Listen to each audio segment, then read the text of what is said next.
Hello दोस्तों, कैसे हैं आप लोग।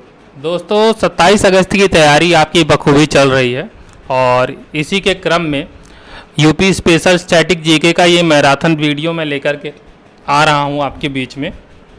काफ़ी मन से काफ़ी दिल से ये सीरीज़ बनाई है मैंने। 200 क्वेश्चन की ये सीरीज़ है, जिसको पहले तो मैंने सोचा कि एक ही पार्ट में लेकर के आऊँ, लेकिन फिर मैंने सोचा कि बहुत ज़्यादा अगर टाइम पीरियड हो जाएगा, लंबा वीडियो हो जाएगा तो आप देखेंगे नहीं, फिर उस वीडियो को बनाने का मतलब नहीं रह जाएगा। इसलिए मैंने इसको 2 पार्ट में कन्वर्ट कर दिया है, 100 क्वेश्चन फर्स्ट पार्ट में और 100 क्वेश्चन सेकंड पार्ट में। तो आज के वीडियो में आपको 100 क्वेश्चन देखने को मिलेंगे। इस वीडियो को बस एक आपसे रिक्वेस्ट है कि पूरा वीडियो देखिएगा, एक बार अभी देख लीजिएगा और एक बार एग्ज़ाम से पहले देख लीजिएगा। पूरा वीडियो देखिएगा। अगर आपको लगता है कि धीरे स्लो पढ़ा रहे हैं, स्लो बात हो रही है, तो आप चाहें तो 1.5x पे करके भी देख सकते हैं। हालांकि पढ़ने का मज़ा तो आराम से ही आता है, बट आप स्पीड के लिए तो उसको 1.5x पे करके या 1.25 के बढ़ा करके भी देख सकते हैं। बस एक ही चीज़ आपसे कहूँगा कि पूरा वीडियो देखिएगा। अगर आपको लगे कि हाँ सच में मेहनत की है मैंने, तो वीडियो को लाइक ज़रूर कर दीजिएगा और कमेंट कर दीजिएगा। जब आप कमेंट करेंगे तभी मैं इसका सेकंड पार्ट लेकर आऊँगा। अगर एक भी कमेंट आ गया तो भी मैं सेकंड पार्ट इसका लेकर के आऊँगा। अगर आप कमेंट ही नहीं करेंगे, देखेंगे ही नहीं, तो फिर लेकर के आने का कोई मतलब ही नहीं है। तो चलिए शुरू करते हैं आज का वीडियो और मेरे साथ आप बने रहिए लास्ट तक और देखते हैं आज का पहला क्वेश्चन क्या है। शुरू में कुछ क्वेश्चन अगर कठिन लगें तो घबराइएगा नहीं, सारे मैंने मिक्स किए हैं, टफ का, मॉडरेट का, इजी का, सबका प्रीवियस ईयर सब इसमें समाहित किया है मैंने। तो पहला क्वेश्चन जो आपकी स्क्रीन पे है, उत्तर प्रदेश का क्षेत्रफल संपूर्ण भारत के क्षेत्रफल का लगभग कितने प्रतिशत है। आपको बताना है कि जो उत्तर प्रदेश का एरिया है, जो उत्तर प्रदेश का क्षेत्रफल है, अगर हम उसको कंपेयर करें पूरे भारत के क्षेत्रफल से तो लगभग कितना वो बैठेगा, परसेंटेज में आपको बताना है। दोस्तों अगर आपको पता हो, करीब 32.8 वर्ग किलोमीटर भारत का क्षेत्रफल होता है। वहीं पे अगर उत्तर प्रदेश के क्षेत्रफल की बात करें तो ये करीब होता है 2,40,000 वर्ग किलोमीटर, ठीक है ना। तो इस हिसाब से अगर देखें, अगर आप उसको डिवाइड करें और परसेंटेज निकालेंगे तो ये करीब 7.33% बैठेगा, ठीक है। कभी कभी एग्जाम में सिंगल डिजिट देगा तो 7.3, नहीं तो 7.33, ठीक है। तो आप इसको डिवाइड कर लीजिए। 32.8 लाख वर्ग किलोमीटर जो है ये इंडिया का है और 2.4 समथिंग लाख वर्ग किलोमीटर ये उत्तर प्रदेश का है, यूपी का है। तो अगर आप इसको डिवाइड करेंगे तो करीब जो है यूपी का, अगर मैं बताऊँ आप नोट करना चाहें तो 2,40,928 वर्ग किलोमीटर, ठीक है ना। 2,40,928 वर्ग किलोमीटर ये यूपी का है एरिया। तो इस हिसाब से ये जो अमाउंट आएगा ये आएगा 7.33%, ठीक है ना। तो उत्तर प्रदेश का क्षेत्रफल संपूर्ण भारत के क्षेत्रफल का लगभग कितना प्रतिशत है, 7.33% है। लेकिन अगर जनसंख्या के आधार पर देखिए तो उत्तर प्रदेश भारत का सबसे अधिक जनसंख्या वाला राज्य है, ठीक है ना। दूसरी बात, एक क्वेश्चन आता है कि उत्तर प्रदेश को अगर हम क्षेत्रफल के आधार पर रखें तो उत्तर प्रदेश का क्रम कितने नंबर पे आता है। तो इस हिसाब से अगर देखें तो भारत क्षेत्रफल के अनुसार भारत का सबसे बड़ा राज्य कौन सा है, राजस्थान है, ठीक है। राजस्थान के बाद कौन है, तो मध्य प्रदेश है। मध्य प्रदेश के बाद तीसरे नंबर पे कौन आता है, महाराष्ट्र आता है। और महाराष्ट्र के बाद चौथे नंबर पे कौन आता है, तो चौथे नंबर पे आता है उत्तर प्रदेश। तो क्षेत्रफल के अनुसार भारत के राज्यों में उत्तर प्रदेश का जो नंबर है वो चौथे स्थान पे आता है, जबकि जनसंख्या के आधार पर उत्तर प्रदेश का नंबर पहले स्थान पे आता है। दोस्तों सबसे इम्पॉर्टेंट ये है कि पूछा क्या जा रहा है। आप ऐसा नहीं है, अब आप तैयारी कर रहे हैं, कई लोग ऐसे होंगे जो काफ़ी समय से तैयारी कर रहे हैं, तो आप तो पढ़ तो सारा चीज़ लिए हैं, नॉलेज आपको हर चीज़ की है, फैक्ट आपको सारे पता हैं, लेकिन कौन सी चीज़ कहाँ पे अप्लाई करनी है ये तभी क्लियर हो पाएगा जब आप क्वेश्चन को अच्छे से पढ़ेंगे, ठीक है ना। और क्वेश्चन के साथ साथ जो आंसर दिया है उसको भी अच्छे से पढ़ना पड़ेगा। तो आजकल के एग्ज़ाम में सबसे ज़्यादा आपको फोकस क्या करना होता है, सबसे पहले तो क्वेश्चन पढ़िए, क्वेश्चन को समझिए और उसके बाद जो आंसर दिया है आप देखिए कि उस क्वेश्चन के अनुसार सबसे अप्रोप्रिएट आंसर क्या होगा। अब जैसे देखिए क्वेश्चन नंबर 2, उत्तर से दक्षिण यानी नॉर्थ से साउथ की तरफ आना है। यानी अगर हम मैप में बात करें तो मैप में ऊपर से नीचे की ओर, कश्मीर से कन्याकुमारी की तरफ, ये रूट समझ लीजिए आप। तो उत्तर से दक्षिण के क्रम में उत्तर प्रदेश के भौतिक विभाजन का सही क्रम क्या है? ठीक है, तो देखिए अगर हम बात करें कि जब उत्तर से दक्षिण आप आएंगे तो जो उत्तर प्रदेश का भौतिक विभाजन है तो सबसे पहले आपको क्या मिलेगा? सबसे पहले आपको मिलेगा भाबर क्षेत्र। ठीक है, भाबर का मतलब जो कंकरीली पथरीली एरिया होता है, जो कंकड़ पत्थर वाला एरिया होता है ना, जब नदियाँ आती हैं पहाड़ों से तो कंकड़ पत्थर वाला जो एरिया होता है उसे भाबर बोलते हैं। और कंकरीली पथरीली एरिया के नीचे फिर तराई क्षेत्र आता है, जो दलदली क्षेत्र होता है जहाँ पे पानी अधिक होता है। ठीक है, तो सबसे पहले बाबर के नीचे जो है तराई का लेयर, और तराई के बाद फिर आप बीचों बीच आ जाता है आपका मैदानी क्षेत्र। कौन सा क्षेत्र आ जाता है दोस्तों? मैदानी क्षेत्र, जो गंगा यमुना का दोआब जिसे आप बोलते हैं, तो मैदानी क्षेत्र आ जाता है। और मैदानी क्षेत्र के नीचे अगर आप आएंगे तो फिर बुंदेलखंड रीजन, जो आपका ये पहाड़ी और पठारी क्षेत्र आता है, तो ये आ जाता है। तो अगर इसके आधार पर क्रम करेंगे तो जब आप उत्तर से नीचे दक्षिण की ओर बढ़ेंगे तो सबसे पहले आपको सबसे पहले आपको भाबर एवं तराई क्षेत्र मिलेगा, उसके बाद मैदानी क्षेत्र मिलेगा और उसके नीचे फिर आपको पहाड़ी एवं पठारी क्षेत्र मिलेगा। तो इस हिसाब से ऑप्शन नंबर ए इसका सही हो जाएगा, भाबर एवं तराई क्षेत्र, मैदानी क्षेत्र, पहाड़ी एवं पठारी क्षेत्र। ठीक है, तो भौतिक विभाजन का सही क्रम इस प्रकार से रहेगा। बाकी एक बार इसको आप मैप में देख लीजिएगा तो आपको क्लियर हो जाएगा। आइए अगले क्वेश्चन की तरफ बढ़ते हैं। आपको ये बताना है कि गन्ने व धान की खेती के लिए निम्न में से कौन सा क्षेत्र सर्वाधिक उपयुक्त माना जाता है?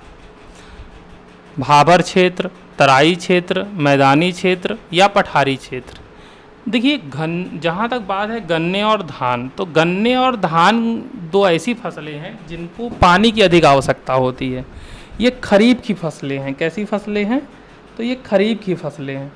खरीफ की फसलें होने के कारण इन फसलों को पानी की अधिक आवश्यकता होती है और पानी अधिक मात्रा में होने से इनका उत्पादन अच्छा होता है, अधिक होता है। तो अब आप ये देखिए कि इन चारों जो क्षेत्र में सबसे अधिक पानी की मात्रा कहाँ पर होगी? तो सबसे अधिक पानी की मात्रा जो होती है दोस्तों वो होती है तराई क्षेत्र में। मैंने आपको बताया ना, तराई क्षेत्र यानी दलदली क्षेत्र, जहाँ पर पानी अधिक मात्रा में होता है। तो जाहिर सी बात है कि अगर तराई क्षेत्र में पानी की मात्रा अधिक है तो वहाँ पर गन्ने और धान की खेती भी सर्वाधिक होगी। इसलिए इसका जो आंसर हो जाएगा वो हो जाएगा बी। ठीक है ना। क्वेश्चन नंबर 4 पे आइए। उत्तर प्रदेश के बुंदेलखंड पठार की औसत ऊंचाई लगभग कितनी है?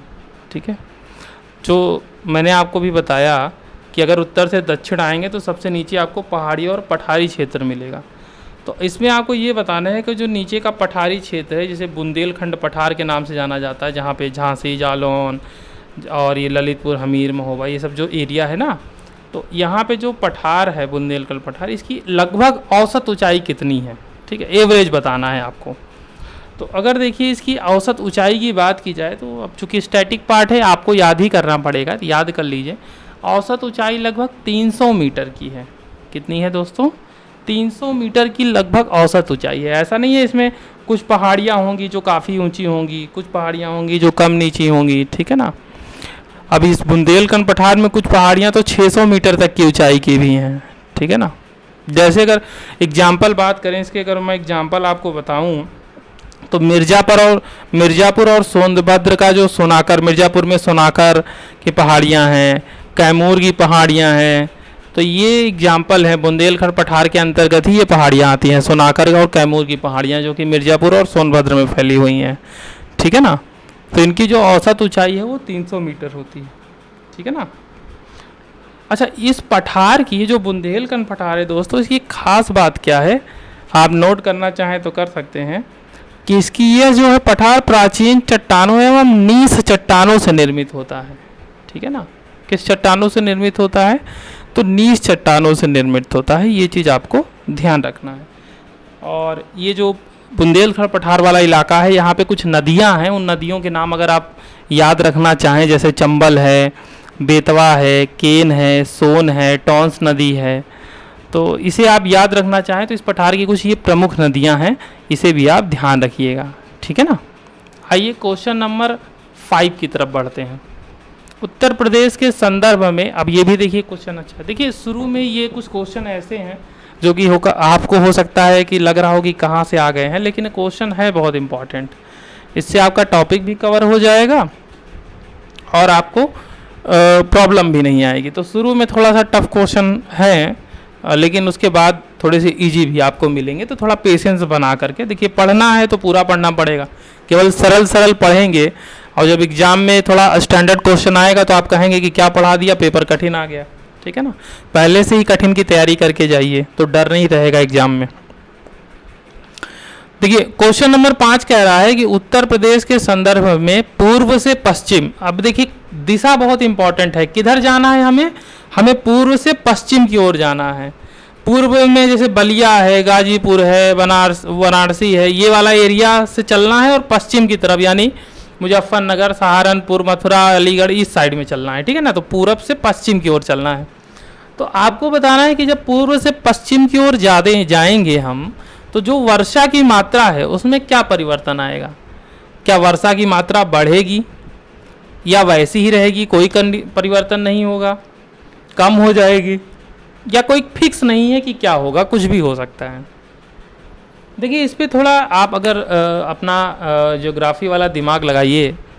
देखिए जब आप पूर्व से पश्चिम की ओर बढ़ेंगे उत्तर प्रदेश में, तो आप ये देखिए कि जैसे जैसे आप पूर्व से पश्चिम की ओर जाते जाएंगे तो जाहिर सी बात है कि तापांतर वगैरह का परिवर्तन आता जाएगा, हिमालय से दूरी भी बढ़ेगी।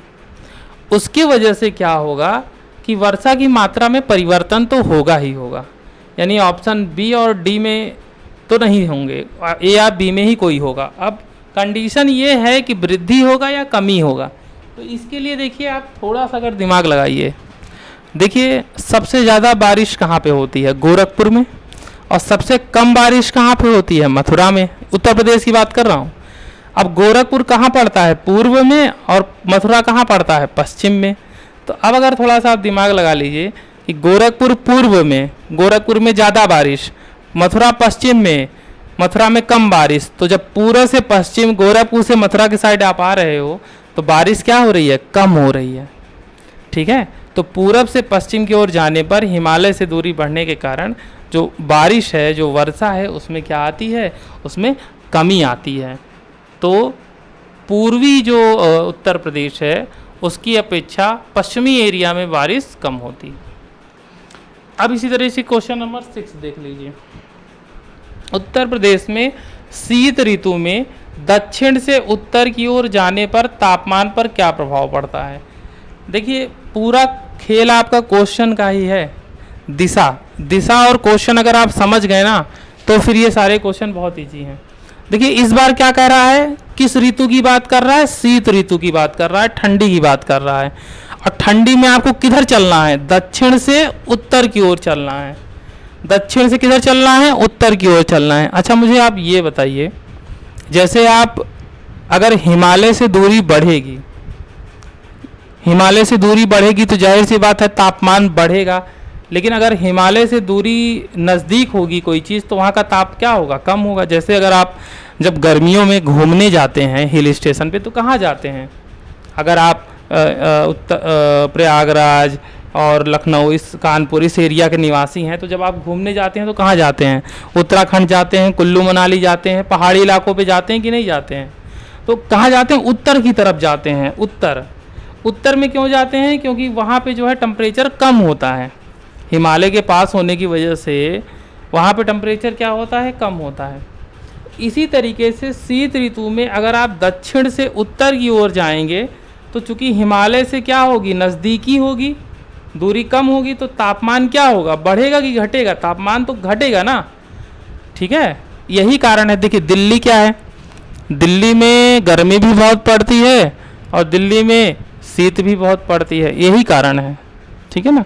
क्योंकि उसका पोजीशन ऐसा है कि ना हिमालय से जो है पास भी पड़ता है, दूर भी पड़ता है, और भी बहुत सारी इसकी भौगोलिक कंडीशन है। तो इतना जान लीजिए आप कि दक्षिण से जब आप उत्तर की ओर जाएंगे तो तापमान में कमी होगी, टेम्परेचर में कमी होगी। किस ऋतु की बात कर रहा है? शीत ऋतु की बात कर रहा है। आइए क्वेश्चन नंबर 7 की ओर चलते हैं। उत्तर प्रदेश का कौन सा क्षेत्र आद्य कल्प की प्राचीनतम शैलों से निर्मित है? अब ये देखिए क्वेश्चन कहाँ से आ गया। आपको बताना है कि कौन सा ऐसा क्षेत्र है जो आद्य कल्प की प्राचीनतम शैलों से, जो पुरानी शैलों से निर्मित होगा, वो क्या होगा? आप बहुत अच्छे से दिमाग लगा सकते हैं। बुंदेलखंड, रुहेलखंड, शिवालिक या विंध्याचल। तो देखिए इसका जो राइट आंसर है वो है बुंदेलखंड। बुंदेलखंड के जो पहाड़ी इलाके हैं वो प्राचीनतम शैलों से निर्मित हैं। क्वेश्चन नंबर 8 देखिए, निम्न में से कौन सा राज्य उत्तर प्रदेश के साथ सीमा साझा नहीं करता है? ये भारत के उत्तर प्रदेश के राज्य और पड़ोसी राज्य से संबंधित टॉपिक से है क्वेश्चन। तो अब आप ये देखिए कि उत्तर प्रदेश के चारों तरफ कौन कौन से ऐसे राज्य हैं जो सीमा साझा करते हैं। ठीक है, जैसे अगर हम बात करें तो उत्तर प्रदेश के उत्तर में कौन कौन से राज्य हैं? उत्तराखंड है, हिमाचल प्रदेश है। ठीक है, पश्चिम में आएंगे तो कौन कौन से मिलेंगे? केंद्र शासित प्रदेश दिल्ली मिलेगा, हरियाणा मिलेगा, राजस्थान मिलेगा। ठीक है, मध्य प्रदेश है इधर, उसके बाद झारखंड है, बिहार है, और कौन सा है? और कोई भी है, देख लीजिएगा। ठीक है, तो ये सारे प्रदेश जो है उत्तर प्रदेश को चारों तरफ से हैं। तो राजस्थान भी है, पंजाब नहीं है, हरियाणा और हिमाचल प्रदेश तो है, लेकिन पंजाब जो है वो उत्तर प्रदेश के साथ बाउंड्री टच नहीं करता है। ठीक है ना, पंजाब का बाउंड्री टच होता है हिमाचल से और हरियाणा से, लेकिन पंजाब का जो बाउंड्री है वो उत्तर प्रदेश से टच नहीं होता है। ये चीज़ ध्यान रखिएगा। एक बार आप मैप में अगर देख लेंगे ना उत्तर प्रदेश और उसके चारों ओर के जो राज्य हैं वो आप देख लीजिएगा। ठीक है, तो आपके लिए काफ़ी फ़ायदेमंद रहेगा ये चीज़ों को समझना। आइए क्वेश्चन अगला देखते हैं। क्वेश्चन नंबर 9 मृदा से संबंधित है। निम्न में से किसे उपहार मृदा या दोमट मृदा के नाम से जाना जाता है? आपको बताना है कि उपहार मृदा या दोमट मृदा के नाम से निम्नलिखित में से किसको जाना जाता है? खादर या नवीन जलोढ़ मृदा को। अच्छा देखिए, मैंने इसलिए लिख भी दिया है, खादर बांगर अक्सर आता रहता है, आप कंफ्यूज होते रहते हैं। तो खादर का मतलब जो नवीन जलोढ़ मृदा है सॉरी, बांगर पुरानी जलोढ़ मृदा को बोलते हैं, लाल मृदा रेड सॉइल, काली मृदा। अब देखिए उपहार मृदा या दोमट मृदा की बात करें तो ये बोला जाता है बांगर। किसको बोला जाता है? बांगर या पुरानी जलोढ़ मृदा। ठीक है ना, जैसे देखिए जो जलोढ़ मृदा होती है दो टाइप की होती है, खादा और एक बांगर। जो कछारी इलाका होता है, जो नदी के किनारे का इलाका होता है, जहाँ पे नई नई मिट्टी हमेशा आती रहती है। जैसे बाढ़ आएगी तो सबसे पहले बाढ़ जो आएगी तो जो गाद है, जो मिट्टी है वो कहाँ होगा? जो नदी के किनारे का इलाका है, कछारी इलाका है, वहाँ पे। तो वहाँ की जो मिट्टी होगी तो हर बार जब बारिश का पानी ज़्यादा होगा तो वो मृदा आती जाएगी, नई मिट्टी आती रहेगी, इसीलिए उसको खादर या नवीन जलोढ़ मृदा कहते हैं। अब जो थोड़ा उससे दूर का इलाका है वहाँ पे क्या है? वहाँ पे रेगुलर तो कोई ज़रूरी नहीं है कि वहाँ पे बाढ़ आ ही जाएगी, कभी आएगी कभी नहीं भी आएगी, कभी ज़्यादा हो गया तो पानी पहुँचेगा। तो इस वजह से क्या है कि वहाँ की जो मृदा है वो पुरानी हो जाती है। अच्छा, एक खास बात क्या है कि जो खादर मृदा है इसकी उपजाऊ पावर बहुत ज़्यादा होती है, क्योंकि हर साल जो है नवीन मृदा आती रहती है, तो इसकी जो फर्टिलिटी है वो बहुत ज़्यादा होती है अपेक्षाकृत बांगर के। ठीक है ना, ये चीज़ आपको ध्यान रखना है। काली मृदा की अगर बात करें, अच्छा देखिए क्वेश्चन और है, इसमें देख लेते हैं। निम्न में से किस मृदा को रेगुर, करेल या कपास मृदा के नाम से जाना जाता है? तो आई थिंक ये क्वेश्चन तो आपके लिए काफ़ी इजी हो गया, क्योंकि अगर आप जानते हो कि जो काली मिट्टी है, जिसे काली मृदा आप कहते हैं, जिसे करेल मृदा आप कहते हैं, या जिसे आप रेगुर सॉइल कहते हैं, इसमें कपास का उत्पादन बहुत होता है, सर्वाधिक होता है।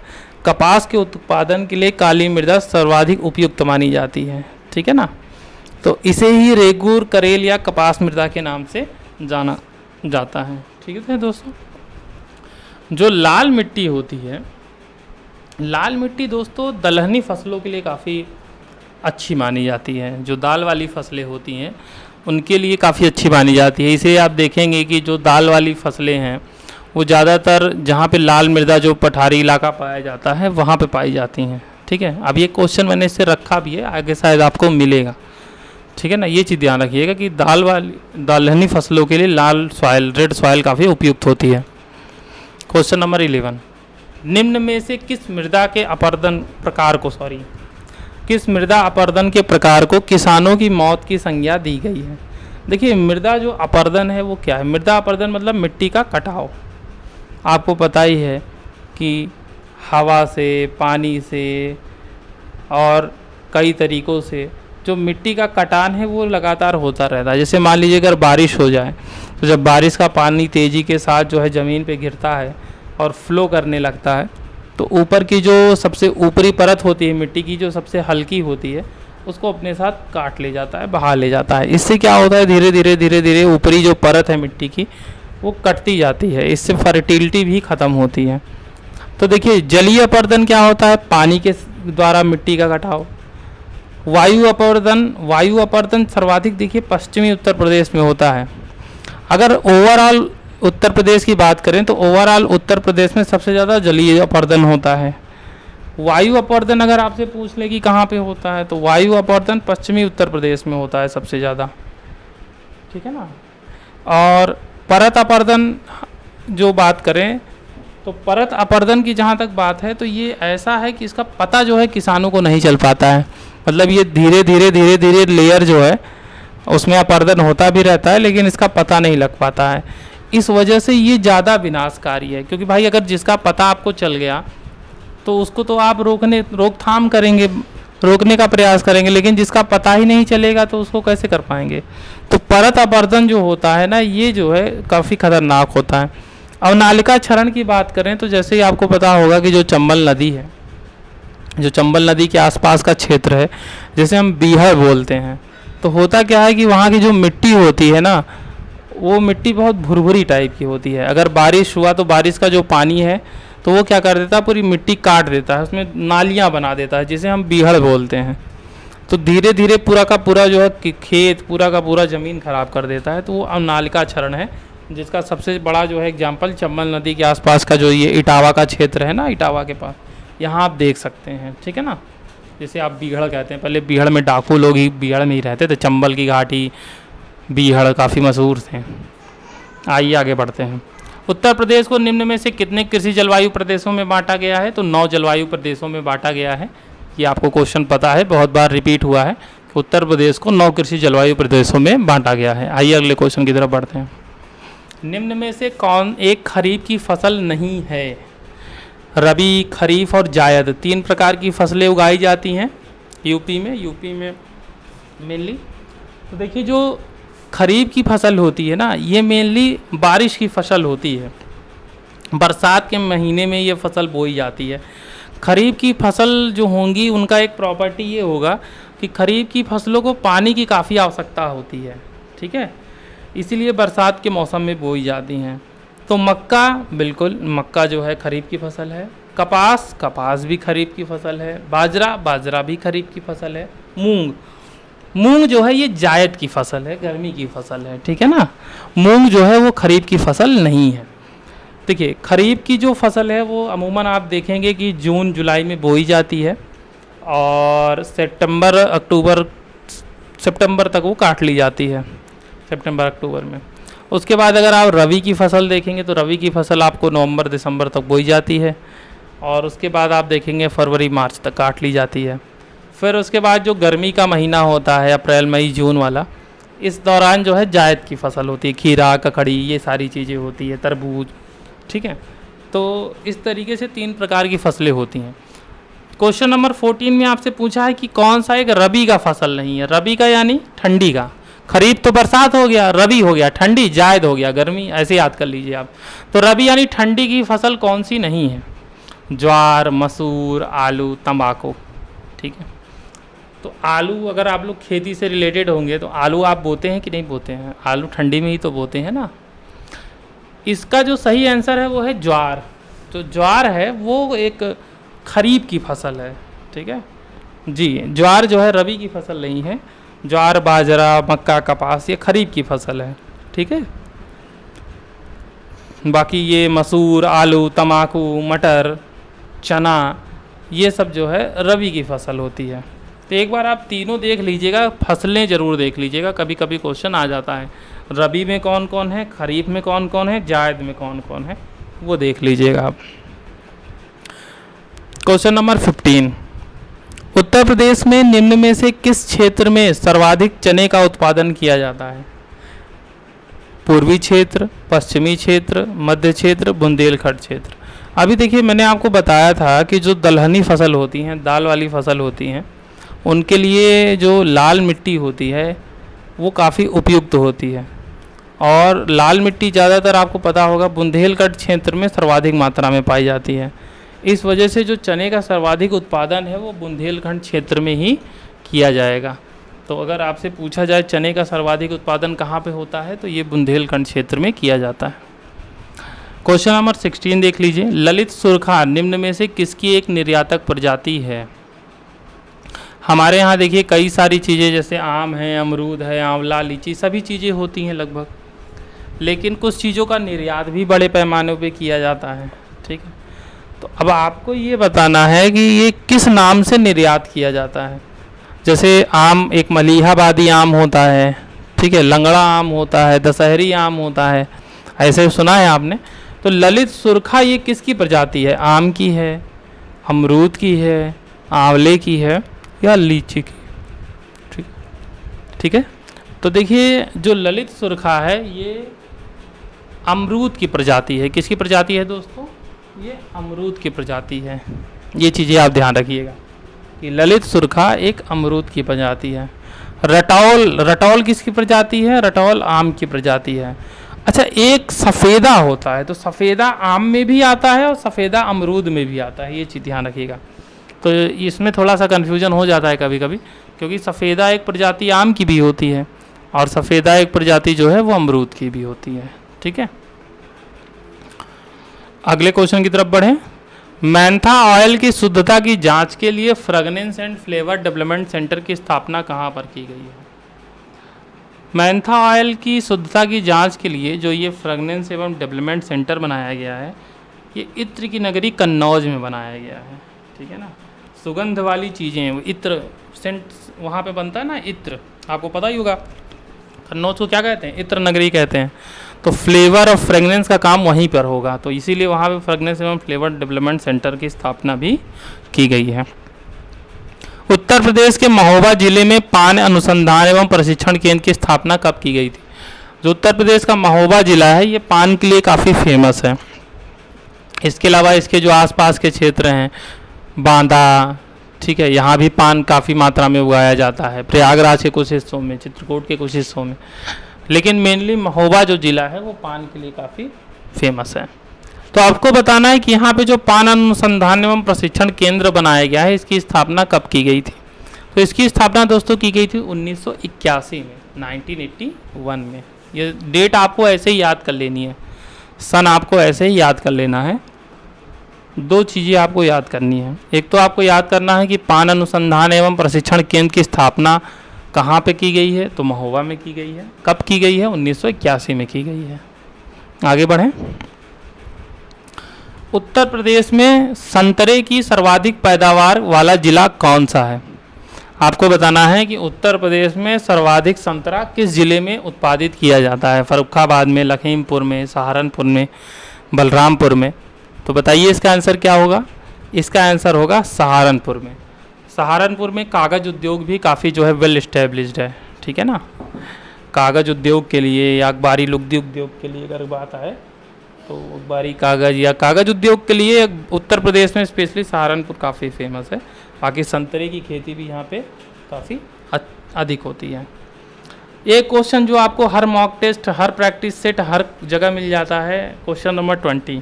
उत्तर प्रदेश में किसान बही योजना लागू की गई थी, और इसका आंसर तो आपको रटी किया होगा। ये किसान बही योजना कब लागू की गई थी? तो बहुत ज़्यादा समय लेना नहीं है, 1992 में। देखिए ये सेट जो करा रहे हैं, इस सेट को कराने का मकसद है आपका प्रैक्टिस कराना। ठीक है ना, इसलिए मैं प्रैक्टिस पे आपके फोकस कर रहा हूँ, इसलिए खुद से ज्ञान कोशिश कर रहा हूँ कि कम से कम आपको दिया जाए। ठीक है, बहुत ज़्यादा फैक्ट बता करके आपका टाइम ना ख़राब किया जाए। ठीक है, इसलिए मैं क्वेश्चन टू क्वेश्चन ही चल रहा हूँ। बाकी आप कमेंट में मुझे बता सकते हैं, कमेंट में सजेशन दे सकते हैं कि और इसमें क्या इम्प्रूवमेंट किया जा सकता है, तो वो आप दे सकते हैं, वो आपका अधिकार है। क्वेश्चन नंबर 21 देखिए, निम्न में से कौन सी गंगा की सहायक नदी, अब देखिए नदियों से रिलेटेड क्वेश्चन स्टार्ट हुए हैं। तो उत्तर प्रदेश की सबसे लंबी सबसे बड़ी नदी गंगा नदी है। अब इसमें क्वेश्चन आता है कि कौन सी नदी बाएं तट से मिलती है और कौन सी नदी दाएं तट से मिलती है। इस तरह के क्वेश्चन अक्सर आते रहते हैं। तो देखिए पहले आप ऑप्शन देखिए, ऑप्शन देखिए, ऑप्शन से आप जो है पता कर पाएंगे, यमुना, टोंस, चंद्रप्रभा या रामगंगा। ठीक है, अब यहाँ पे देखिए मिलाना किसको है, गंगा की सहायक नदी, और किस तट से मिलाना है, बाएं तट से मिलाना है।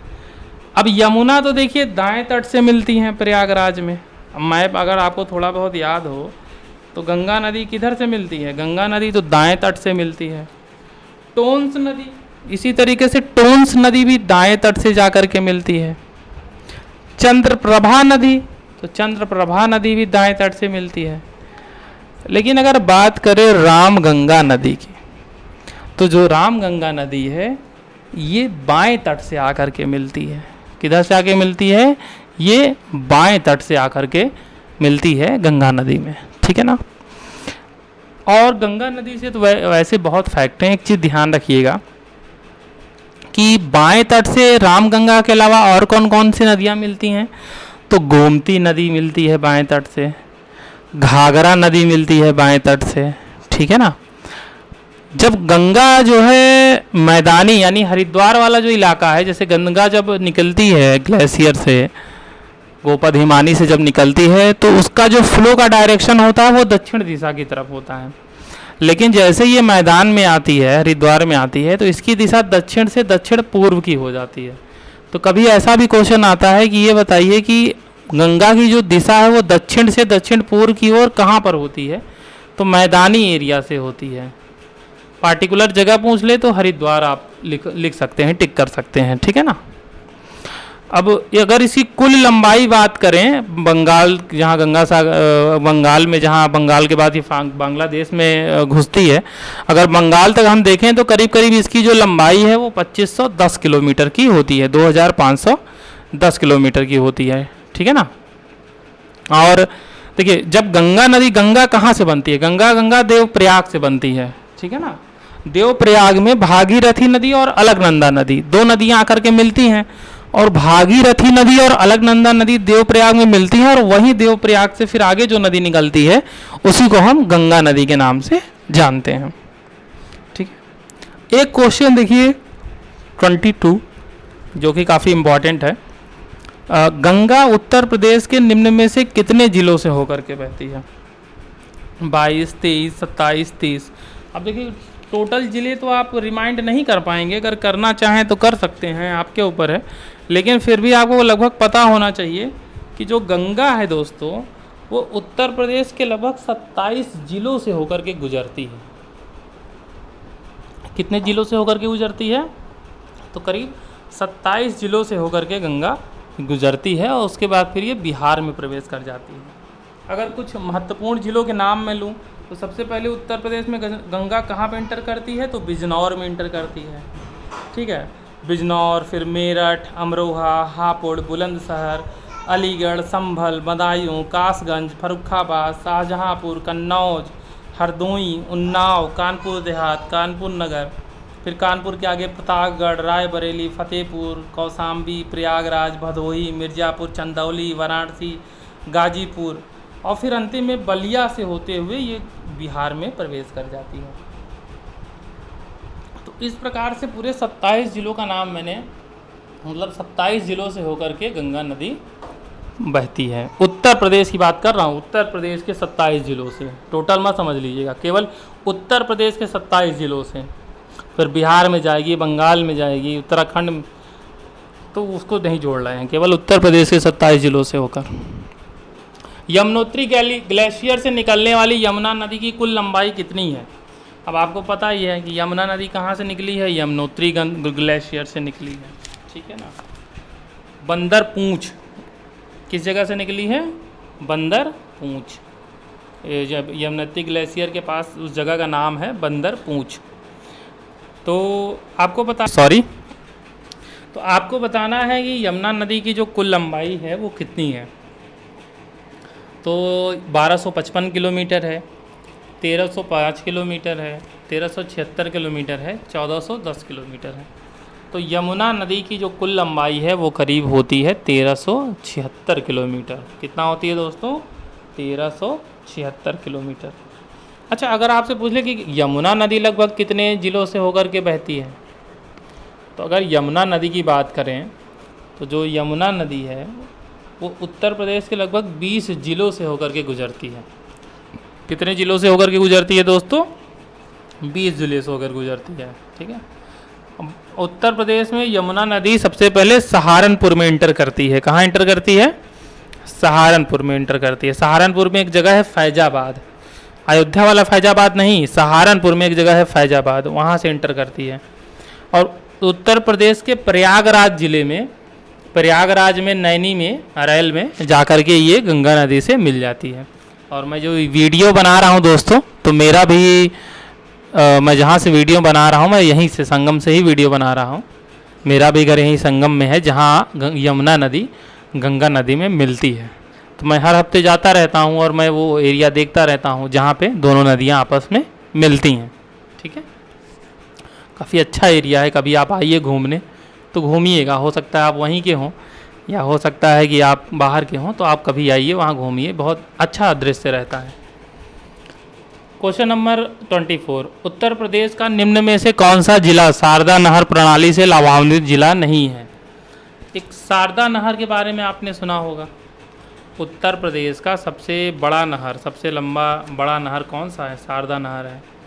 तो अब शारदा नहर जो प्रणाली है, इससे बहुत सारे ज़िले जो है लाभान्वित होते हैं। ठीक है, तो आपको ये बताना है कि शारदा नहर से कौन कौन ज़िला लाभान्वित नहीं होता है। अब देखिए, शारदा नहर से लखीमपुर है, सीतापुर, लखनऊ, बाराबंकी, रायबरेली, प्रतापगढ़, प्रयागराज, पीलीभीत, वाराणसी, बलिया, ये सारे ज़िले जो है लाभान्वित होते हैं। ठीक है, लेकिन जो शामली है, शामली जो ज़िला है ये शारदा नहर प्रणाली से लाभान्वित नहीं होता है। ठीक है, क्योंकि इसका रूट ही अलग हो गया ना, शामली का जो रूट है वो अलग हो गया। और इसका रूट क्या है? देखो, पीलीभीत, लखनऊ, प्रयागराज इधर से जा रही है। ठीक है ना, लखीमपुर, तो ये रूट अलग है।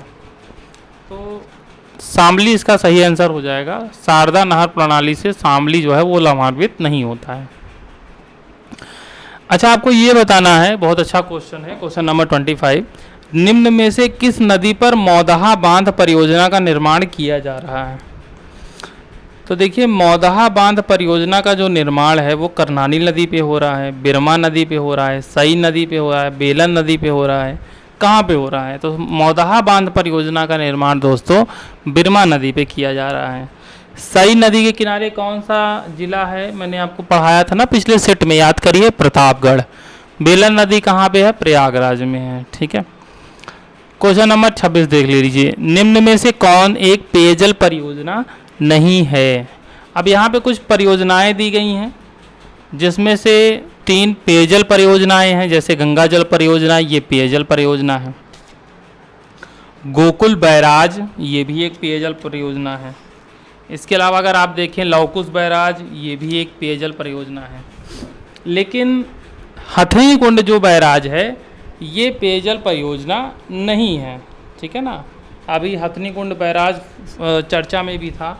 5 राज्यों की एक संयुक्त परियोजना है। इसमें क्या होता है कि जब पहाड़ से यमुना का पानी आता है काफ़ी अधिक मात्रा में, तो उसको अलग अलग जगह डाइवर्ट किया जाता है, दिल्ली, हरियाणा, राजस्थान, ठीक है, उत्तर प्रदेश। तो ये वाटर को डाइवर्ट करने का एक परियोजना है, ना कि पेयजल परियोजना है। ठीक है ना, बाकी 3 जो हैं, जैसे गंगा जल परियोजना, ठीक है, ये पेयजल परियोजना है। इसके अलावा गोकुल और लवकुश बैराज, ये भी पेयजल परियोजना है। ठीक है, अब लवकुश बैराज में अगर देखिए तो ये कानपुर में है। लवकुश बैराज कहाँ पे है? कानपुर में पेयजल परियोजना चल रही है, गंगा नदी पे बन रहा है।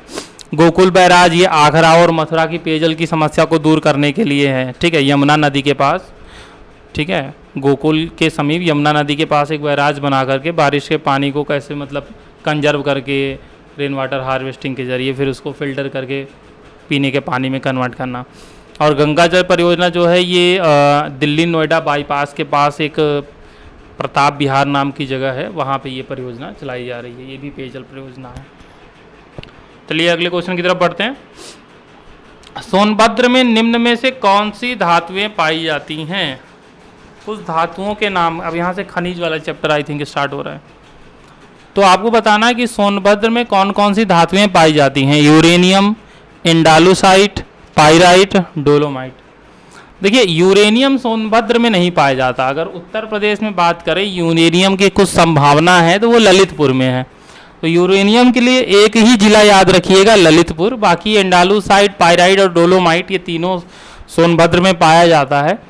और ऑप्शन इसका हो जाएगा 2, 3, 4, यानी बी वाला ऑप्शन सही हो जाएगा। यूरेनियम छोड़ करके बाकी 3 चीज़ें सोनभद्र में पाई जाती हैं। यूरेनियम केवल ललितपुर में पाया जाता है। अब पाया जाता का मतलब ऐसा नहीं पाया जाता कि चलो बहुत ज़्यादा पाया जाता है, खुद भी यूज करो बेचो, मतलब थोड़ा बहुत मिल गया एक संभावना, उस तरीके से। तो यूरेनियम के लिए एक जिला आपको याद रखना है, केवल ललितपुर। उत्तर प्रदेश में कोयले के सर्वाधिक भंडार कहाँ पाए जाते हैं? ये क्वेश्चन मोस्ट इंपॉर्टेंट है। यूपी में कोयले के सर्वाधिक भंडार कहाँ पाए जाते हैं? विंध्य क्षेत्र में, सिंगरौली में, बुंदेलखंड में, उपरोक्त सभी में। उपरोक्त सभी तो नहीं होगा, ये पाया जाता है सोनभद्र के सिंगरौली क्षेत्र में। जो कोयले का सर्वाधिक भंडार मिलता है ये कहाँ पे मिलता है?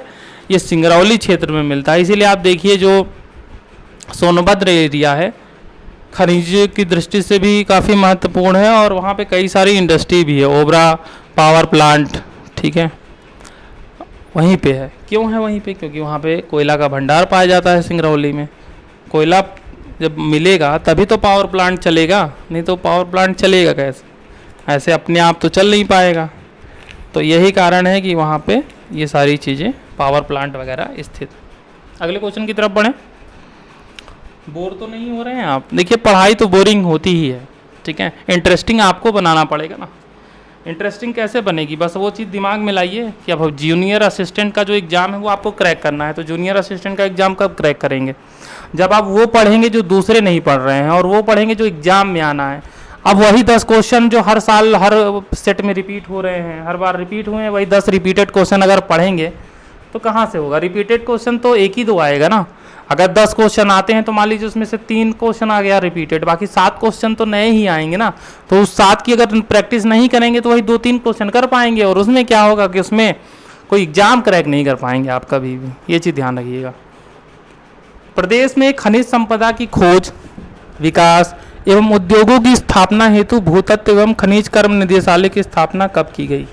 अब ये सब कैसे क्वेश्चन है? याद करने वाले क्वेश्चन है कि भूतत्व एवं खनिज कर्म निदेशालय की स्थापना कब की गई है? तो ये की गई है 1955 में, ठीक है। क्वेश्चन नंबर 30 काफ़ी इंपॉर्टेंट है, इसको मोस्ट इंपॉर्टेंट टिक कर लीजिएगा।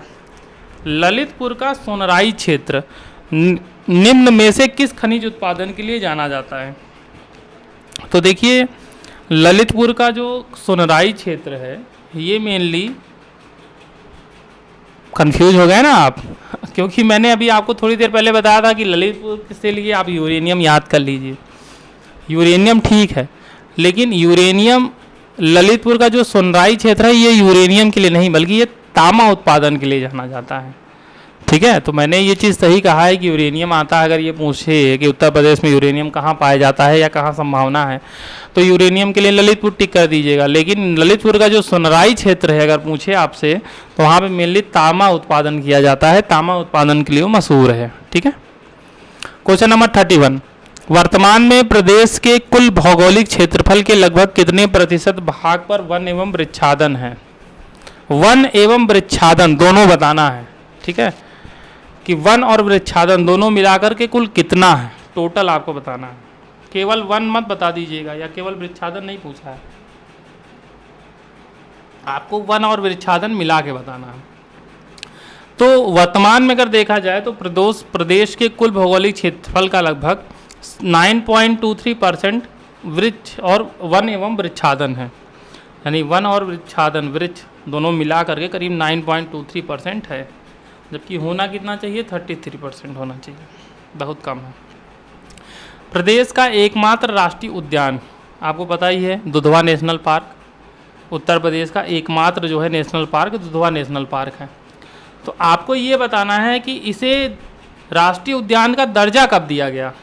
ठीक है, एकमात्र नेशनल पार्क दुधवा तो है, ये तो पता है, लेकिन इसको नेशनल पार्क का स्टेटस कब मिला था ये आपको बताना है। तो देखिए, दुधवा नेशनल पार्क की स्थापना हुई थी 1968 में, 1968 में, और इसको नेशनल पार्क यानी राष्ट्रीय पार्क का जो दर्जा दिया गया था 1977 में, 1977 में दिया गया था। ये चीज़ ध्यान रखिएगा। लेकिन अगर आपसे पूछ ले कि दुधवा नेशनल पार्क की स्थापना तो 1968 में हुई थी, 1968 में स्थापना हुई थी ये दुधवा की, और 77 में इसको राष्ट्रीय पार्क का दर्जा दे दिया गया था। कैमूर वन्य जीव विहार निम्न में से किस जिले में स्थित है? चलिए बताइए, कैमूर वन्य जीव विहार कहाँ पे है? प्रयागराज में है। प्रयागराज में तो नहीं है, क्योंकि प्रयागराज से मैं हूँ, तो ये आपको बता देता हूँ कि प्रयागराज में तो नहीं है। ललितपुर, झांसी, मिर्ज़ापुर, अब ये आप बताइए ललितपुर में है, झांसी में है कि मिर्ज़ापुर में है? जी बिल्कुल सही, मिर्ज़ापुर। कैमूर वन्य जीव विहार जो है वो कहाँ पे है दोस्तों? वो है मिर्ज़ापुर में। इसी तरीके से मुझे आप बता दीजिए बखीरा पक्षी विहार कहाँ पे है? कई बार एग्जाम में आया हुआ है बखीरा पक्षी विहार। अब देखिए 33 में क्या पूछा था? वन्य जीव विहार। यहाँ पे क्या पूछा है? पक्षी विहार। तो समझ रहे हैं ना, आपको ये सब चीज़ें पकड़नी है। बखीरा पक्षी विहार निम्न में से किस जिले में स्थित है? बलिया में है, संत कबीर नगर में है, गोंडा में है या रायबरेली में है? तो देखिए बखीरा पक्षी विहार जो है वो संत कबीर नगर में है। कहाँ है दोस्तों? संत कबीर नगर में। 15 मई 1947 को उत्तर प्रदेश राजकीय रोडवेज द्वारा प्रदेश की पहली बस सेवा किन जिलों के मध्य शुरू की गई? अब देखिए कितना अच्छा क्वेश्चन है। अगर आपसे पूछ ले कि उत्तर प्रदेश द्वारा पहली बस सेवा कब शुरू की गई, तो 15 मई 1947। किसके किसके बीच शुरू की गई? तो लखनऊ से बाराबंकी के बीच में पहली बस सेवा लखनऊ से बाराबंकी के बीच में शुरू की गई थी। ठीक है। प्रयागराज से नैनी में पहली हवाई सेवा 1911 में शुरू की गई थी, ये याद रखिएगा। अगर आपसे पूछ ले कि पहली हवाई सेवा किसके किसके बीच कब शुरू की गई थी, तो 1911-12 में प्रयागराज और नैनी के बीच में ये हवाई सेवा शुरू की गई थी। जून 1972 में स्थापित उत्तर प्रदेश राज्य सड़क परिवहन निगम का मुख्यालय निम्न में से किस जिले में है? अब देखिए उत्तर प्रदेश राज्य सड़क परिवहन निगम कब स्थापित हुआ? जून 1972 में। और इसका मुख्यालय कहाँ पे है? प्रयागराज में है, कानपुर में है, नोएडा में है या लखनऊ में है? तो इसका जो मुख्यालय है वो है सीधा लखनऊ में। ठीक है। ऐसे अगर आपको कभी तुक्का मारना हो, नहीं आ रहा है मुख्यालय वगैरह, तो लखनऊ ही कहीं टिक करिएगा, क्योंकि ज़्यादातर का मुख्यालय लखनऊ में ही मिलता है। लेकिन ऐसा नहीं है, ये तो मजाक की बातें थी। तुक्का मारेंगे तो नंबर माइनस करा बैठेंगे। जहाँ पे नेगेटिव मार्किंग ना हो तो वहाँ पे आप कर सकते हैं ये ट्रिक, कि अगर आपको मुख्यालय वगैरह नहीं पता है और यूपी की बात की जा रही है तो लखनऊ तुक्का मार सकते हैं। प्रदेश में राजमार्गों के विकास एवं अनुरक्षण हेतु उत्तर प्रदेश राज्य राजमार्ग प्राधिकरण की स्थापना कब की गई? तो उत्तर प्रदेश राज्य राजमार्ग प्राधिकरण की स्थापना 2003 में हुई थी, 4 में, 5 में या 7 में? ये क्वेश्चन बहुत इंपॉर्टेंट है, रट लीजिएगा, 2004 में हुई थी। और क्वेश्चन नंबर 38 लेखपाल की जो परीक्षा हुई थी 2022 में, उसमें पूछा गया था Uttar Pradesh expressway industrial development authority UPEIDA का गठन कब किया गया था? तो देखिए यूपीडा का जो गठन किया गया था ये किया गया था 2007 में। किसमें किया गया था दोस्तों? यूपीडा का गठन 2007 में किया गया था। ये लेखपाल में पूछा गया था, इंपॉर्टेंट क्वेश्चन है। क्वेश्चन नंबर 39, राज्य के पहले एक्सप्रेसवे का नाम क्या है? हाँ, ये देखिए क्वेश्चन इंपॉर्टेंट है। अब देखिए एक समय था जब उत्तर प्रदेश में एक भी एक्सप्रेसवे नहीं था। अगर आपसे 20 साल की बात करें पहले, तो 20-22 साल पहले उत्तर प्रदेश में एक भी एक्सप्रेसवे नहीं था। लेकिन आज उत्तर प्रदेश में कई सारे एक्सप्रेसवे हैं, कई सारे एक्सप्रेसवे बन रहे हैं, कई सारे एक्सप्रेसवे अभी उनका प्रोजेक्ट पाइपलाइन में है। तो उत्तर प्रदेश का जो सबसे पहला एक्सप्रेसवे था उसको किसने बनाया था? ये तो छोड़ दीजिए किसने बनाया था, क्योंकि ये बताएंगे तो फिर राजनीति होने लगेगी। अब हमें पॉलिटिक्स तो करनी नहीं, हमें कंपटीशन पास करना है।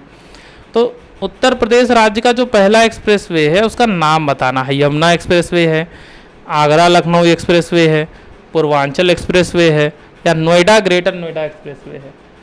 तो पश्चिमी उत्तर प्रदेश ज़्यादा समृद्ध है, नोएडा वगैरह में कंपनियां हैं, सॉफ्टवेयर टेक्नोलॉजी वहाँ पे ज़्यादा है। और जब कंपनियां ज़्यादा हैं तो एक्सप्रेसवे की ज़रूरत ज़्यादा पड़ेगी आना जाना।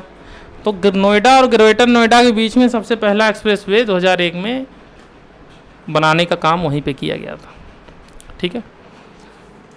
आगरा लखनऊ एक्सप्रेसवे तत्कालीन अखिलेश समाजवादी जो सरकार थी, अखिलेश यादव की सरकार, उनके द्वारा बनाया गया था।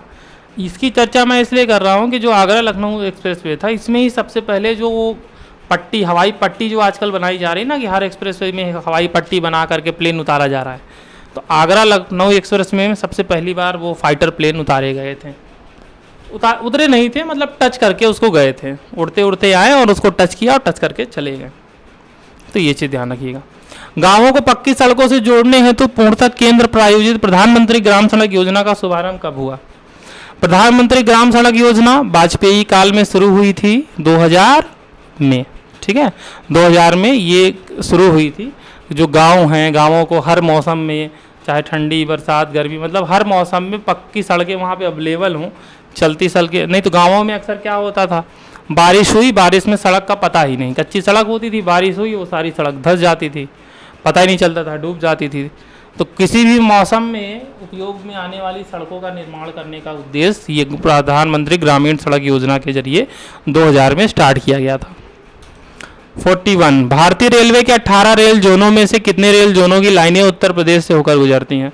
अब देखिए, आपको तो पता है दोस्तों कि टोटल भारतीय रेलवे में 18 रेल जोन हैं। ठीक है, उसमें से अगर बात करें कि उत्तर प्रदेश में, तो उत्तर प्रदेश में करीब 5 रेल जोन की लाइनें गुजरती हैं। ठीक है, लाइनें गुजरने की बात हो रहा है, यहाँ पे ये नहीं बोला जा रहा है कि कितने रेल जोन हैं। अगर रेल जोन देखेंगे तो 2 रेल जोन जो है उत्तर प्रदेश में हैं, एक तो पूर्वोत्तर रेलवे जोन और एक है उत्तर मध्य रेलवे जोन, NCR। ठीक है ना।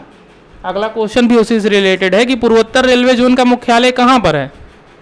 बलिया में है, प्रयागराज में है, गोरखपुर में है, वाराणसी में है। तो वो देखिए, पूर्वोत्तर रेलवे जो है उसका मुख्यालय गोरखपुर में है, और जो उत्तर मध्य रेलवे यानी NCR है, नॉर्थ सेंट्रल रेलवे, इसका मुख्यालय प्रयागराज में है। तो 2 रेल जोन का मुख्यालय है उत्तर प्रदेश में, 5 रेल जोन की लाइनें गुजरती हैं।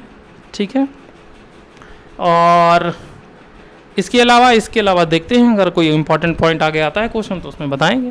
ठीक है, तो प्रयागराज NCR का मुख्यालय और पूर्वोत्तर रेलवे का गोरखपुर।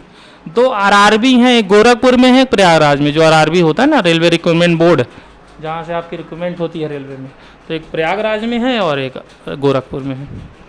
प्रदेश में रेल सुरक्षा आयोग का मुख्यालय कहाँ पर है?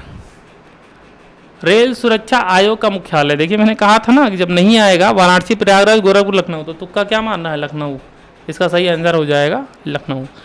हालांकि ये ऐसा नहीं है कि आप यही करके आना और फिर बाद में मुझे करना, सर आपने तो कहा था कि तुक्का लखनऊ मार के आना। नहीं, ऐसा नहीं है। निगेटिव मार्किंग अगर कहीं नहीं है, ये मैं तुक्का वाला क्या बता रहा हूँ, देखिए सुन लीजिए, एक बार फिर से क्लियर कर दूँ। अगर कोई आप ऐसा एग्ज़ाम दे रहे हैं जहाँ पे निगेटिव मार्किंग नहीं है, जब निगेटिव मार्किंग नहीं है और आपको चारों ऑप्शन में से कोई ऑप्शन नहीं पता है, तो आप ये कर सकते हैं, लखनऊ टिक कर सकते हैं। निगेटिव मार्किंग है तो फिर उसमें जब 50-50 रहे तो ही करना है, मतलब 2 ऑप्शन आपने एलिमिनेट कर लिया, अब 2 में थोड़े कंफ्यूज हैं तो आप कर सकते हैं। भारत सरकार द्वारा वायु परिवहन का राष्ट्रीयकरण किस वर्ष में किया गया? तो भारत सरकार द्वारा जो राष्ट्रीय वायु परिवहन का जो राष्ट्रीयकरण है वो 1953 में किया गया था। कब किया गया था? 1953 में। एयर इंडिया और एयरलाइंस बनी थी। ठीक है ना, मतलब ये टाटा की तो एयर इंडिया थी ही, तो फिर उसको अधिग्रहण करके उसका राष्ट्रीयकरण कर दिया गया था, अभी फिर से उसको बेच दिया गया। तो 1953 में वायु परिवहन का राष्ट्रीयकरण किया गया था। इस समय भारत के पास कोई भी नेशनल वायु परिवहन नहीं है। भारत मतलब एक ऐसा देश हो गया है जहाँ की खुद की कोई वायु परिवहन सेवा नहीं है, सरकार की नहीं है, बाकी प्राइवेट प्लेयर की है, प्राइवेट वाले सारे चला रहे हैं, सरकार की कोई सेवा नहीं है। निम्न में से कौन सा युग्म सम्मिलित नहीं है? कानपुर चकेरी, ये हवाई अड्डा है, फिर आपको मैचिंग करना, जैसे कानपुर में चकेरी हवाई अड्डा हाँ है, वाराणसी में बाबतपुर हवाई अड्डा बिल्कुल है, लखनऊ में अमौसी हवाई अड्डा बिल्कुल है, लेकिन आगरा में फुर्सतगंज हवाई अड्डा नहीं है। फुर्सतगंज हवाई अड्डा कहाँ पे है? कमेंट बॉक्स में आप हमें बताइएगा। भारत सरकार ने गंगा नदी में प्रयागराज से हल्दिया तक के 1620 किलोमीटर लंबे मार्ग को राष्ट्रीय जलमार्ग 1 कब घोषित किया था? अब देखिए, ये जो प्रयागराज से हल्दिया तक का 1620 किलोमीटर का लंबा मार्ग है ना, इसमें से वाराणसी से हल्दिया वाला रूट चालू भी हो गया है। अभी आप देखे होंगे वो गंगा विलास पैलेस जो है इसी पे घूम रहा था। तो प्रयागराज से बनारस वाला जो पोर्च है ना, ये बचा हुआ है, इसको थोड़ा सा डेवलप करना बाकी है, ये स्टार्ट नहीं हुआ है। बाकी बनारस से लेके हल्दिया वाला रूट स्टार्ट हो गया है। तो आपको बताना है कि इसको राष्ट्रीय जलमार्ग 1 घोषित कब किया गया था? 86 में, 2000 में, 18 में या 19 में? देखिए, इसको घोषित किया गया था 1986 में ही। उसी समय गंगा एक्शन प्लान वगैरह सारी चीज़ें बनी थी और प्रयागराज से हल्दिया तक के 1620 किलोमीटर लंबे मार्ग को राष्ट्रीय जलमार्ग 1 घोषित कर दिया गया था। ठीक है, लेकिन ये जो स्टार्ट हुआ है दोबारा, ये 2018 में स्टार्ट हुआ है। ठीक है ना, 2018 में ये हुआ कि चलो भाई, प्रयागराज से नहीं डील हो पा रहा है, बनारस से ही डील करो। पहले प्रयागराज से बनारस की भी गंगा की जो गहराई है ना, वो थोड़ी कम है। अब गंगा की गहराई कम होने की वजह, जब पानी रहेगा तभी तो उस पर कुछ चल पाएगा, शिप वगैरह। तो यही दिक्कत है, इसी दिक्कत को दूर करना है। वैज्ञानिक शोध कर रहे हैं, देखिए कब तक दूर कर पाते हैं। खुदाई करेंगे, क्या करेंगे, भगवान मालिक है। क्वेश्चन नंबर 47, 2011 की जनगणना के अनुसार उत्तर प्रदेश में निम्न में से किस समुदाय की जनसंख्या सबसे कम? सिख, ईसाई, जैन, बौद्ध। ये थोड़ा सा डेमोग्राफिक मतलब जनगणना से रिलेटेड कुछ क्वेश्चन यहाँ से स्टार्ट हो रहे हैं। अब आपको बताना है कि सबसे कम जनसंख्या किसकी है। अब चूंकि ऑप्शन ऐसा है कि ये क्वेश्चन आप गलत करके आएंगे। अगर कुछ ऐसे क्वेश्चन दिए होते हैं, ऑप्शन दिए होते हैं, तो आप आइडिया लगा लेते हैं। अगर 48 वाला ऑप्शन दिया होता तो आप आइडिया लगा लेते हैं। लेकिन अब दिक्कत ये है कि यहाँ पे ऑप्शन ही ऐसे डिजाइन किए गए हैं कि आप कंफ्यूज हों, तुक्का मारे और गलत करें। तो आप बताइए कि सिख, ईसाई, जैन, बौद्ध, इसमें सबसे कम जनसंख्या कितनी है? इसमें सबसे कम जनसंख्या है बौद्धों की, करीब 0.10% ही है। ठीक है ना, तो कब सबसे कम जनसंख्या किसकी है? बौद्ध की। 2011 की जनगणना के अनुसार उत्तर प्रदेश में निम्न में से किस समुदाय का लिंगानुपात सर्वाधिक है? किस समुदाय में जो लिंगानुपात है, यानी महिलाओं 1000 पुरुषों पे महिलाओं की संख्या, वो सबसे ज़्यादा किस में है? हिंदुओं में है, मुस्लिमों में है, सिख में है, ईसाई में है, किस में है? तो देखिए, इन चारों में अगर बात करें तो सबसे ज़्यादा लिंगानुपात ईसाइयों में है। अगर ईसाई कम्युनिटी की बात करें तो 1000 पुरुषों पे 950 यानी 950 महिलाएँ हैं, जबकि हिंदुओं में 1000 पे 960 ही महिलाएं हैं, मुस्लिमों में 1000 पुरुषों पे 935 महिलाएं हैं, जबकि सिखों में सबसे कम है। अगर 1000 पुरुषों पे देखा जाए तो 887 महिलाएं ही देखने को मिलती हैं। तो इन चारों ऑप्शन में सबसे कम अगर लिंगानुपात है तो सिखों में है, उत्तर प्रदेश के संदर्भ में बात कर रहा हूँ, और सबसे ज़्यादा किस में है? ईसाइयों में है। ये चीज़ ध्यान रखिएगा। अब ये 2 क्वेश्चन आपने कहीं पढ़ा था इससे पहले, या इससे पहले कहीं क्वेश्चन देखा था? नहीं देखा था, एग्जाम में आ गया तो क्या करेंगे? तो इसीलिए मेरा फोकस ऐसे क्वेश्चन, शुरू में आपको ऐसे क्वेश्चन कराए जाएं जो कि नए हैं। अब बाकी रिपीटेड क्वेश्चन तो कराना ही कराना है। जनगणना 2011 के अनुसार उत्तर प्रदेश की आबादी देश की कुल आबादी का लगभग कितने प्रतिशत है? ये क्वेश्चन बहुत इंपॉर्टेंट है। उत्तर प्रदेश की आबादी और एक तरफ रखें और एक तरफ पूरे इंडिया की आबादी को कंपेयर करें तो परसेंटेज में लगभग उत्तर प्रदेश की आबादी पूरे देश की आबादी का कितने प्रतिशत आएगा? 16.16% आएगा, 16.51% आएगा, 17.33 आएगा या 17.39 आएगा? तो इसका सही आंसर हो जाएगा 16.51%। अब ये सब फैक्ट आपको याद करने ही पड़ेंगे। आप बिना याद किए, कोई ट्रिक नहीं है इसका, याद करना पड़ेगा कि 2011 के अनुसार उत्तर प्रदेश की जो आबादी है वो कुल आबादी का लगभग 16.51% है। जबकि लैंड में जो मैंने पहला क्वेश्चन बताया था, अब देखिए पहले वाले क्वेश्चन को याद करिए, क्या बताया था? आबादी के हिसाब से तो करीब 16.5% आबादी है उत्तर प्रदेश की देश के कंपेयर में, लेकिन अगर ज़मीन के कंपेयर में, लैंड के कंपेयर में, तो केवल 7.33% ही है। ये चीज़ आप ध्यान रखिएगा।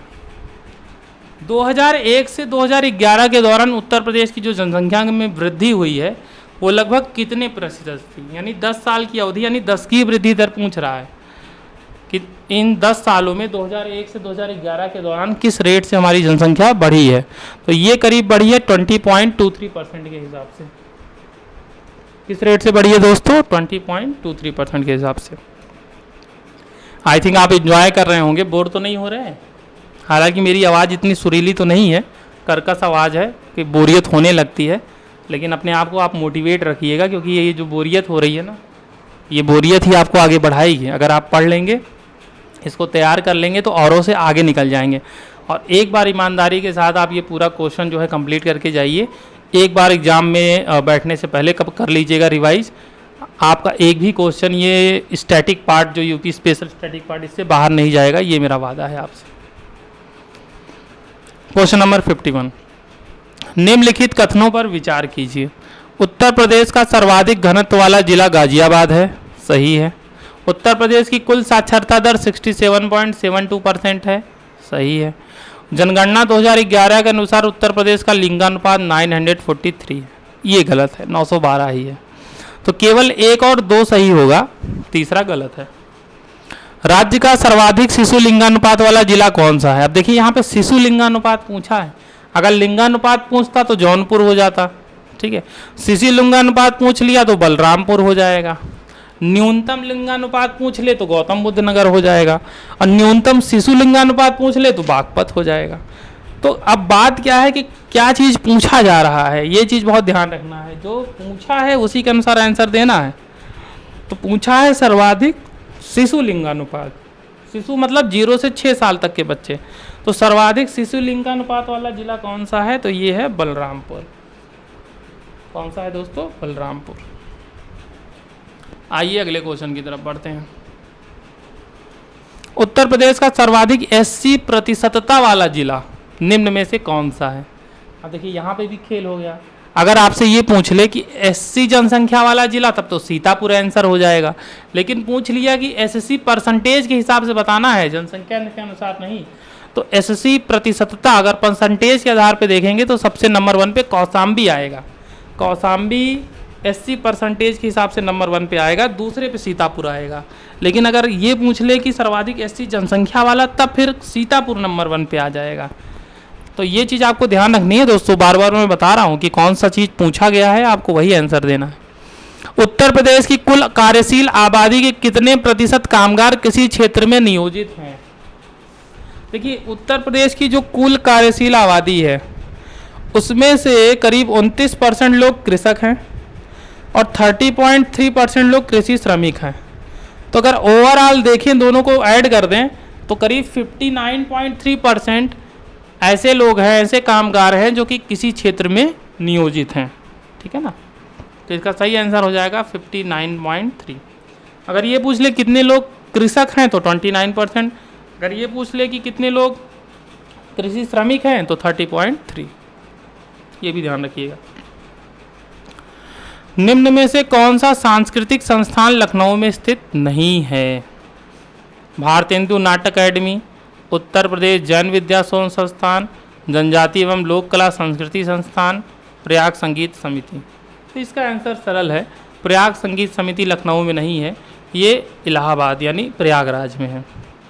निम्न में से किस संस्थान को पूर्व में Morris college of Hindustani music के नाम से जाना जाता था? तो आपको बताना है कि Morris college of Hindustani music ये किस राज्य ललित कला अकादमी, राष्ट्रीय कथक संस्थान, भातखंडे संगीत संस्थान, भारतेंदु नाट्य अकादमी, किसका पहला नाम था Morris college of Hindustani music? ये था भातखंडे संगीत संस्थान का। भातखंडे संगीत संस्थान जो कि एक उत्तर प्रदेश का प्रमुख संस्थान है कला से संबंधित, ये शुरुआत में जब ये बना था तो इसका नाम था Morris college of Hindustani music. बाद में ये भातखंडे संगीत संस्थान मिला। एक क्वेश्चन इससे आया हुआ है कि भातखंडे संगीत संस्थान को डीम्ड यूनिवर्सिटी का दर्जा कब दिया गया? 2001 में दिया गया था, याद रखिएगा। इब्राहिम सर्की ने जौनपुर की प्रसिद्ध अटाला मस्जिद का निर्माण कब करवाया था? अटाला मस्जिद का नाम याद होगा। अच्छा, जौनपुर शहर की जो स्थापना हुई थी किसके स्मृति में हुई थी? मोहम्मद बिन तुगलक। किसने करवाया था? फिरोज तुगलक ने करवाया था। क्यों करवाया था? बहुत प्यार करता था मोहम्मद बिन तुगलक से, और मोहम्मद बिन तुगलक का बचपन का नाम जौना खां था, तो जौना खां से जौनपुर बना दिया, ठीक है ना। तो ये कब करवाया था इब्राहिम सर्की ने जौनपुर में अटाला मस्जिद का निर्माण? ये करवाया था 1404 में करवाया था या 8 में करवाया था? 1408 में करवाया था क्या शायद? हाँ, 1408 में करवाया था। 1408 में जौनपुर की जो प्रसिद्ध अटाला मस्जिद है, जो कि उसके बाद बाकी मस्जिदों के लिए एक सिंबल हुआ, एक एग्जाम्पल के तौर पे सामने आया, उसका निर्माण 1408 में कराया गया था। सन 1950 में भारत कला भवन की स्थापना कहाँ पर की गई थी? भारत कला भवन की स्थापना कब हुई थी? तो 1950 में। एक क्वेश्चन आपका तैयार हो गया। और इसकी स्थापना कहाँ पे हुई है? तो वाराणसी में हुई है। वाराणसी में एक यूनिवर्सिटी है ना, बनारस हिंदू यूनिवर्सिटी, मदन मोहन मालवीय जी द्वारा स्थापित, तो उसी BHU में जो है ये भारत कला भवन की स्थापना की गई है। निम्न में से किस प्रसिद्ध चित्रकार ने चित्रकला एवं मूर्तिकला पर 50 से अधिक पुस्तकें लिखी हैं? अच्छा देखिए, करीब 50 से अधिक पुस्तकें लिख डाली हैं चित्रकारी पे, यानी बहुत प्रसिद्ध चित्रकार होंगे। अच्छा, अगर आपको याद हो शिवनंदन नौटियाल, मैंने पिछले सेट में आपको पढ़ाया था सत्यम शिवम सुंदरम, याद है? सत्यम शिवम सुंदरम। सत्यम शिवम सुंदरम नाम का एक प्रसिद्ध चित्र जिसका निर्माण किया था शिवनंदन नौटियाल ने। लेकिन इस क्वेश्चन का जो राइट आंसर वो है चमन सिंह चमन। चमन सिंह चमन ने करीब 50 से अधिक पुस्तकें लिखी हैं और चित्रकला एवं मूर्तिकला पे अपना योगदान स्थापित किया है। प्यासा ऊंट नामक प्रसिद्ध चित्र के रचनाकार निम्न में से कौन? इसका आंसर जो दे दिया ना, वो समझ लो कि 100% इस बार जूनियर असिस्टेंट क्रैक करेगा। बताइए, प्यासा ऊंट जो है ये किसका चित्र है? रणवीर सक्सेना का है, अमृता शेर गिल का है, विश्वनाथ मेहता जी का है, या शिवनंदन नौटियाल का है? तो ये देखिए है विश्वनाथ मेहता जी का। किसका है? विश्वनाथ मेहता जी का है प्यासा ऊंट, याद रखिएगा। निम्न में से कौन अष्टछाप कवियों में सम्मिलित नहीं है? सूरदास, कबीरदास, कुंभनदास, नंददास। तो ये तो आप बता ही लेंगे आँख मूंद के, कबीरदास। आखिर सूरदास, कुंभनदास, नंददास ये अष्टछाप के कवि माने जाते हैं। जानी मानी गजल गायिका बेगम अख्तर निम्न में से किस घराने से संबंधित है? अब ये देखिए, घराने वाला क्वेश्चन बहुत आता है और बहुत बड़ा कन्फ्यूजन होता है, क्योंकि इतने नाम है ना, कितने याद किए जाएं मुश्किल है, मैं भी कन्फ्यूज हो जाता हूँ। तो आप बताइए बेगम अख्तर किस घराने से संबंधित हैं? तो जानी मानी गजल गायिका बेगम अख्तर ये लखनऊ घराने से संबंधित है। ठीक है। पंडित भीमसेन जोशी किस घराने से संबंधित हैं? पंडित भीमसेन जोशी जी को जानते हैं कि नहीं जानते हैं? एक गाना आया था ना, वो कौन सा गाना था? मिले सुर मेरा तुम्हारा, मिले सुर मेरा तुम्हारा। ये गाना सुना है? नहीं सुना है तो सुनिएगा, दिल एकदम प्रसन्न हो जाएगा। तो मिले सुर मेरा तुम्हारा में सबसे पहले जब गाना स्टार्ट होता है तो एक पंडित जी, बाबू जी आते हैं, एक बूढ़े से रहते हैं, तो अलाप लेते हैं, आ ऐसे करते हैं ना, तो वो जो आ करते हैं वही हैं पंडित भीमसेन जोशी जी। ठीक है ना। तो आपको बताना है किस घराने से संबंधित हैं, तो वो किराने घराने से संबंधित हैं। किस घराने से संबंधित थे? किराने घराने से संबंधित थे। प्रयागराज के हरि प्रसाद चौरसिया एवं रघुनाथ सेठ कला की किस विधा के लिए प्रसिद्ध हैं? अच्छा, ये हमारे प्रयागराज के हैं हरि प्रसाद चौरसिया और रघुनाथ सेठ। ये तबला बजाते थे, बांसुरी बजाते हैं, शहनाई बजाते हैं, ख्याल गायकी के लिए मशहूर हैं। शहनाई के लिए तो एक ही नाम, बिस्मिल्लाह खां, भारत रत्न बिस्मिल्लाह खां। बिस्मिल्लाह खां जी शहनाई वादन के लिए मशहूर थे।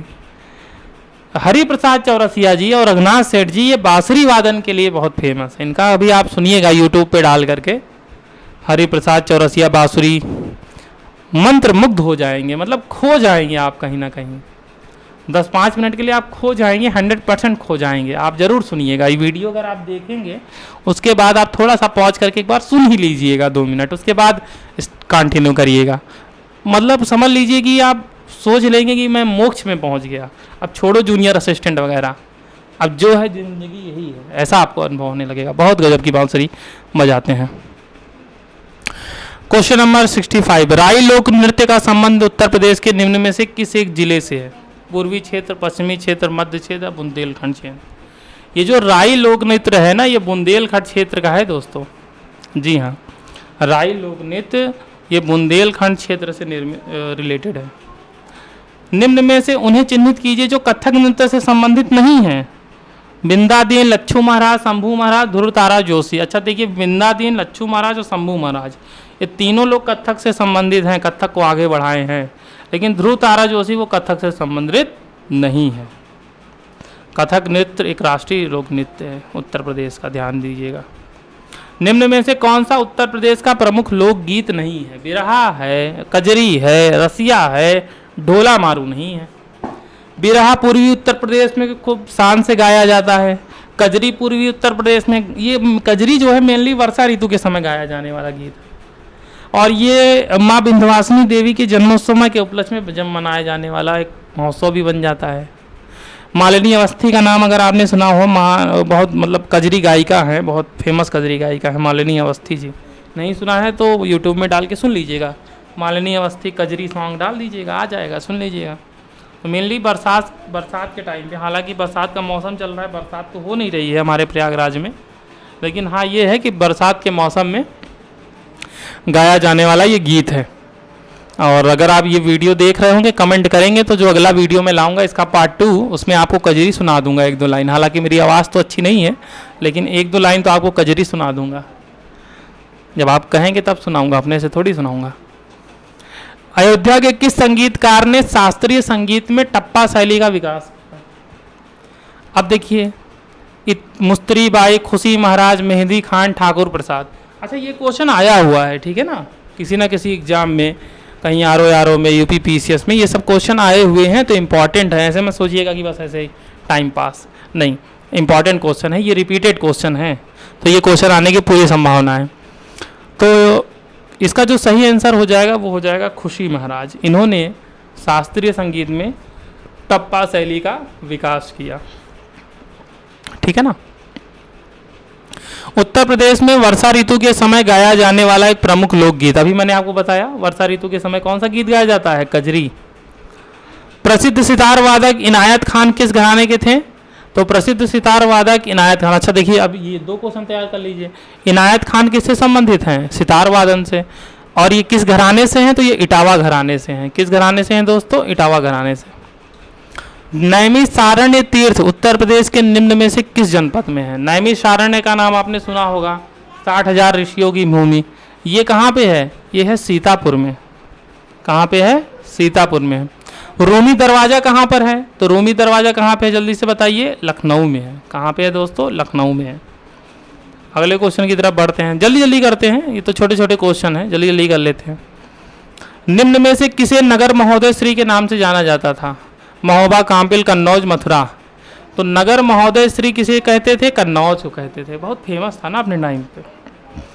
यहाँ के जो यादव राजा थे इसको काफ़ी ज़्यादा जो है समृद्ध कर दिए थे, तो इसे नगर महोदय श्री के नाम से जाना जाता था। बाकी हर्षवर्धन के टाइम पीरियड में भी यहाँ जो है बहुत ज़्यादा इस पर ध्यान दिया। हर्षवर्धन ने कन्नौज और प्रयागराज 2 ही जगह ज़्यादा फोकस किया था। कौशाम्बी स्थित प्रभासगिरी स्थल का संबंध निम्न में से किससे है? तो ये देखिए, जो प्रभासगिरी स्थल है इसका संबंध जैनियों से है। ये जैन धर्म का एक प्रमुख तीर्थ स्थल है। अच्छा, कौशाम्बी एक ऐसा जगह है ना जो बौद्ध और जैन दोनों धर्म से संबंधित है। कई बार एक क्वेश्चन आया था, निम्न में से कौन सी जगह जैन और बौद्ध धर्म दोनों से संबंधित है? तो सही आंसर कौशाम्बी ही होगा। बाकी ऑप्शन देख लीजिएगा, ऐसा नहीं है, कुछ और भी ऐसी जगहें हैं। अब मैंने कौशाम्बी बता दिया, आप गए उसमें आपको कौशाम्बी नहीं मिला तो परेशान होंगे, तो ऑप्शन पे भी डिपेंड करेगा।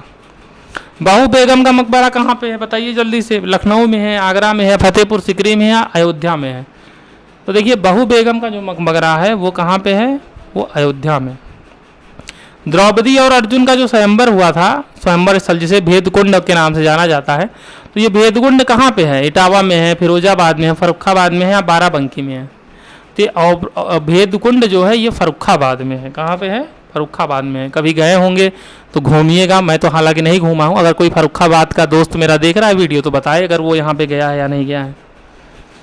पंडित दीनदयाल उपाध्याय पशु चिकित्सा विश्वविद्यालय कहाँ पर स्थित है? इसमें तो आप पक्का गलत करेंगे, ठीक है, क्योंकि पशु बरेली बैठा हुआ है आपके अंदर, लेकिन इसका आंसर ये दूसरा है। इसका आंसर है मथुरा। पंडित दीनदयाल उपाध्याय पशु चिकित्सा विश्वविद्यालय कहाँ पे है? ये है मथुरा में, ठीक है ना। कहाँ पे है दोस्तों? मथुरा में। उत्तर प्रदेश में विश्व भारती पुरस्कार प्रदान किया जाता है। जी बिल्कुल किया जाता है। तो कहाँ, कौन देता है? हिंदी संस्थान देता है, हिंदुस्तानी एकेडमी देता है, संस्कृत संस्थान देता है, या उर्दू संस्थान देता है? देखिए, विश्व भारती पुरस्कार ना तो हिंदी संस्थान देता है, ना तो हिंदुस्तानी अकादमी देता है, ना तो उर्दू, ये देता है संस्कृत संस्थान। उसके तरफ से ये विश्व भारती पुरस्कार दिया जाता है। सरदार वल्लभ भाई पटेल कृषि विश्वविद्यालय निम्न में से किस जगह है? फैजाबाद, मेरठ, कानपुर या झांसी? जल्दी बताइए सही आंसर। सरदार वल्लभ भाई पटेल कृषि विश्वविद्यालय मेरठ में है। कहाँ पे है दोस्तों? क्रांतिकारी भूमि मेरठ में है। मेरठ याद आया? मंगल पांडे, बैरकपुर, छावनी? नहीं याद आया तो याद कर लीजिए। कन्हैयालाल माणिकलाल केंद्रीय हिंदी संस्थान निम्न में से कहाँ पर स्थित है? कन्हैयालाल माणिकलाल केंद्रीय हिंदी संस्थान ये कहाँ पे है दोस्तों? उत्तर प्रदेश में ही तो है, लेकिन आगरा में है कि बरेली में है, गोरखपुर में है, मेरठ में है? अब हर चीज़ मेरठ में थोड़ी कर देना है, कुछ आगरा में भी भेज दो। ताजमहल आगरा में है तो कन्हैयालाल माणिकलाल को भी भेज दो। तो कन्हैयालाल माणिकलाल केंद्रीय हिंदी संस्थान जो है दोस्तों कहाँ पे है? तो ये आगरा में है। अब दोस्तों एक ऑप्शन ये हो सकता है कि मैं चारों ऑप्शन में आपको कुछ ना कुछ बताऊं, जैसे आगरा, बरेली, गोरखपुर, मेरठ, इसको एक्सप्लेन करूं, ठीक है? तो ऐसे ही बोलने में मज़ा नहीं आएगा। अभी चूंकि मेरे पास वो पेन टैबलेट वाली सुविधा नहीं है, तो पेन टैबलेट जब मैं ले लूँगा तो मैं आपको लिख करके एक्सप्लेन करूँगा तो वो ज़्यादा बेटर पड़ेगा, आपके ऊपर भी अच्छा इंप्रेशन पड़ेगा। इसीलिए अभी मैं वो चारों एक्सप्लेन नहीं करता हूँ, क्योंकि बोरिंग हो जाएगा, फिर वीडियो और ज़्यादा बोरिंग हो जाएगा। इसीलिए अभी मैं केवल जो आपका क्वेश्चन है, जो आंसर है, उसी पे रहता हूँ। मतलब मेरा फोकस है आपको प्रैक्टिस कराना, इसलिए आप अपने नॉलेज का ज़्यादा से ज़्यादा यूज करें। मैं तो अपना जब नॉलेज देना होगा तो वो थ्योरी क्लास ला के दे दूंगा, ठीक है? अभी तो प्रैक्टिस करिए आप। क्वेश्चन नंबर 81, उत्तर प्रदेश औद्योगिक विकास निगम कहाँ पर स्थित है? तो उत्तर प्रदेश औद्योगिक विकास निगम स्थित है कहाँ पे है? कहाँ पे है? कानपुर, लखनऊ, नोएडा, आगरा? बहुत सही पहचाना आपने। कहाँ पे है? कानपुर में है। औद्योगिक विकास निगम कहाँ पे है? कानपुर में है। अच्छा, ये 82 वाला क्वेश्चन बताइए, रिपीटेड क्वेश्चन है, बता दीजिए आप कमेंट में जल्दी से बता दीजिए, सही करिए। रोजगार की दृष्टि से उत्तर प्रदेश का सबसे बड़ा उद्योग कौन सा है? सबसे ज़्यादा रोजगार कौन देता है उत्तर प्रदेश में? सूती मिल, हथकरघा, चमड़ा उद्योग, सीमेंट। सबसे ज़्यादा उद्योग देता है हथकरघा। कौन सा देता है? हथकरघा। लेकिन रोजगार देता है, लेकिन जिनको देता है बेचारे गरीब ही रह जाते हैं। मतलब रोजगार तो दे रहा है हथकरघा, लेकिन ये पैसा नहीं दे रहा है। तो सबसे बड़ा रोजगार की दृष्टि से उद्योग कौन सा है? हथकरघा। पैसा इसलिए, अब आप ही बताइए कौन से हाथ से बनी हुई कौन सी चीज़ आप यूज करते हैं? हर चीज़ तो आपको रेडीमेड चाहिए, हर चीज़ तो आपको सस्ती चाहिए, मशीन वाली चीज़ चाहिए। तो जब हाथ वाली चीज़ आप यूज नहीं करेंगे तो फिर हथकरघा उद्योग बचेगा कहाँ से? तबाही ना हो जाएगा। उत्तर प्रदेश में दिया सिलाई उद्योग का प्रमुख केंद्र है। माचिस उद्योग, दिया सिलाई उद्योग के लिए एक प्रमुख उद्योग है। सेमल का वृक्ष होता है, उससे बनती है जो माचिस की तीली होती है ना, जो इसकी स्टिक होती है, उसी सेमल के वृक्ष से ही बनती है। तो दिया सिलाई उद्योग बरेली में है, मुरादाबाद में, सहारनपुर में, मिर्ज़ापुर में। तो ये है बरेली में। मुरादाबाद पीतल नगरी के नाम से जाना जाता है। पीतल बर्तन के उद्योग यहाँ पे ज़्यादा इस्टेब्लिश्ड है। सहारापुर में लकड़ी की जो फर्नीचर का काम होता है या कागज़ का जो वर्क होता है उसके लिए मशहूर है। मिर्ज़ापुर कालीन उद्योग के लिए मशहूर है। निम्न में से कौन प्रदेश का पारंपरिक उद्योग नहीं है? मतलब एक ट्रेडिशनल उद्योग नहीं है उत्तर प्रदेश का। चीनी, उर्वरक, सीमेंट, सूती वस्त्र। चीनी शुगर मिल है, क्योंकि यहाँ पे गन्ना होता है, शुगर मिल चीनी उद्योग है। सीमेंट उद्योग बिल्कुल है, कारखाने कई सारे हैं, सीमेंट उद्योग है। सूती वस्त्र भी जो है, लेकिन उर्वरक उद्योग यहाँ पे उतना ज़्यादा इस्टेब्लिश्ड नहीं है। हालांकि कारखाना तो है, बिल्कुल है, फूलपुर में है, आंवला में है इफ़को का, लेकिन उर्वरक उद्योग जो है वो एक पारंपरिक उद्योग नहीं है। उत्तर प्रदेश में नियोजन की विकेंद्रीकृत प्रणाली कब से शुरू की गई? अब ये नियोजन की विकेंद्रीकृत प्रणाली क्या होता है? एक होती है केंद्रीकृत प्रणाली, मतलब सारी पावर अगर आप एक ही को दे दीजिए तो वो हो जाएगी केंद्रीकृत प्रणाली। लेकिन अगर उस पावर को बांट दीजिए, डिस्ट्रीब्यूट कर दीजिए, तो वो हो जाएगा विकेंद्रीकृत प्रणाली, ठीक है? तो नियोजन की जो विकेंद्रीकृत प्रणाली स्टार्ट हुई उत्तर प्रदेश में, वो स्टार्ट हुई थी 82-83 से। 1982 से 1983 के दौरान ये सिस्टम स्टार्ट हुआ था। उत्तर प्रदेश को कितने आर्थिक क्षेत्रों में बांटा गया है? तो आपको भी पता है, 4 आर्थिक क्षेत्रों में बांटा गया है। पूर्वी क्षेत्र, मध्य क्षेत्र, पश्चिमी क्षेत्र और बुंदेलखंड। तो इस तरीके से 4 आर्थिक क्षेत्रों में बांटा गया है। सबसे ज़्यादा समृद्ध कौन सा है? तो पश्चिमी क्षेत्र सबसे ज़्यादा है। सबसे पीछे कौन है? तो बुंदेलखंड क्षेत्र सबसे पीछे है। देवा शरीफ मेले का संबंध निम्न में से किस जिले से है? बताइए, देवा शरीफ मेला कहाँ पे लगता है? अब यहाँ से रिपीटेड क्वेश्चन ही मिलेंगे। देवा शरीफ मेला कहाँ लगता है? बहराइच, गाजीपुर, बलिया, बाराबंकी। ये लगता है बाराबंकी में। सैयद सरार मेला, तो सैयद सलार मेला कहाँ लगता है उत्तर प्रदेश में? जल्दी बताइए। बहराइच में लगता है। आइए आगे। उत्तर प्रदेश का प्रसिद्ध देवी पाटन मेला कहाँ पर लगता है? देवी पाटन मेला तो रट गया होगा आपको, नहीं रट गया? बलरामपुर, याद कर लीजिए। प्रसिद्ध देवी पाटन मेला कहाँ पे लगता है? बलरामपुर में लगता है। अच्छा, बलरामपुर में एक संग्रहालय भी बन रहा है। किस जनजाति के लिए बन रहा है? थारू जनजाति के लिए। शिशु लिंगानुपात में सर्वाधिक कहाँ है? सबसे नंबर 1 पे? तो बलरामपुर ही है। ठीक है ना, कई सारे फैक्ट हैं, याद कर लीजिए।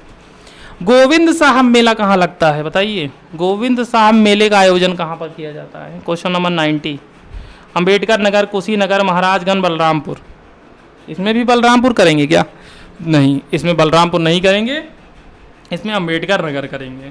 गोविंद साहब मेला लगता है अंबेडकर नगर में। अब आखिरी 10 क्वेश्चन और है। अगर नींद आ रही है तो एक गिलास पानी पी लीजिए, जल्दी से जाग जाइए। किछौछा शरीफ निम्न में से किस जिले में स्थित है? तो देखिए, किछौछा शरीफ, ये क्वेश्चन वीडियो 2018 में आया हुआ था। ये अंबेडकर नगर में स्थित है। कहाँ पे है? अंबेडकर नगर में है। वेला देवी मंदिर, जो बताएगा उसको 100 रुपये का इनाम दिया जाएगा। ये क्वेश्चन 92 जो बताएगा, सही करेगा, उसको 100 रुपये का इनाम दिया जाएगा। कमेंट में बता दीजिएगा कि हाँ मैंने सही किया था। तो वेला देवी मंदिर ये कहाँ पे है? ये है प्रतापगढ़ में। कहाँ पे है दोस्तों? प्रतापगढ़ में है। प्रतापगढ़ में एक भक्ति मंदिर, प्रेम मंदिर भी है, जगत कृपालु महाराज ने बनाया था, मनगढ़ में है। जब इलाहाबाद वालों को टूर करने के लिए जाना होता है, स्कूलों को छोटे छोटे, तो वहीं पे जाते हैं। मैं भी गया हूँ, भक्ति धाम प्रेम मंदिर वहाँ पे है। अगले क्वेश्चन की तरफ बढ़ते हैं। निम्न में से किसका संबंध रामपुर जिले से है? बताइए, रामपुर जिले से क्या है? रामपुर जिले से याद कर लीजिए, आर्यभट्ट या डॉक्टर भीमराव अंबेडकर नक्षत्रशाला पढ़ाया था मैंने स्टैटिक जीके में। अब आप पढ़े ही नहीं होंगे, सेट आपने देखा नहीं। 5 सेट यानी 20 क्वेश्चन वहाँ पे, 100 क्वेश्चन तो वहाँ पे मैंने करा ही दिया ऑलरेडी। 100 वो हो गया, 100 यहाँ पे हो गया, 200 ऐसे हो गया, 100 पार्ट 2 में 300 क्वेश्चन। बताइए क्वेश्चन कहाँ से आएगा? यहीं से तो आएगा। बस आप पढ़िए, प्रैक्टिस करिए। अब जब आप प्रैक्टिस नहीं करेंगे, पढ़ेंगे नहीं, आपके पास सारी चीज़ें अवेलेबल करा दी गई, तो फिर उसमें हम क्या कर सकते हैं? तो सांडी पक्षी विहार है रामपुर में? नहीं, ये तो हरदोई में है। जायसी स्मारक, ये भी नहीं है। ये जायसी स्मारक शायद अमेठी में है क्या?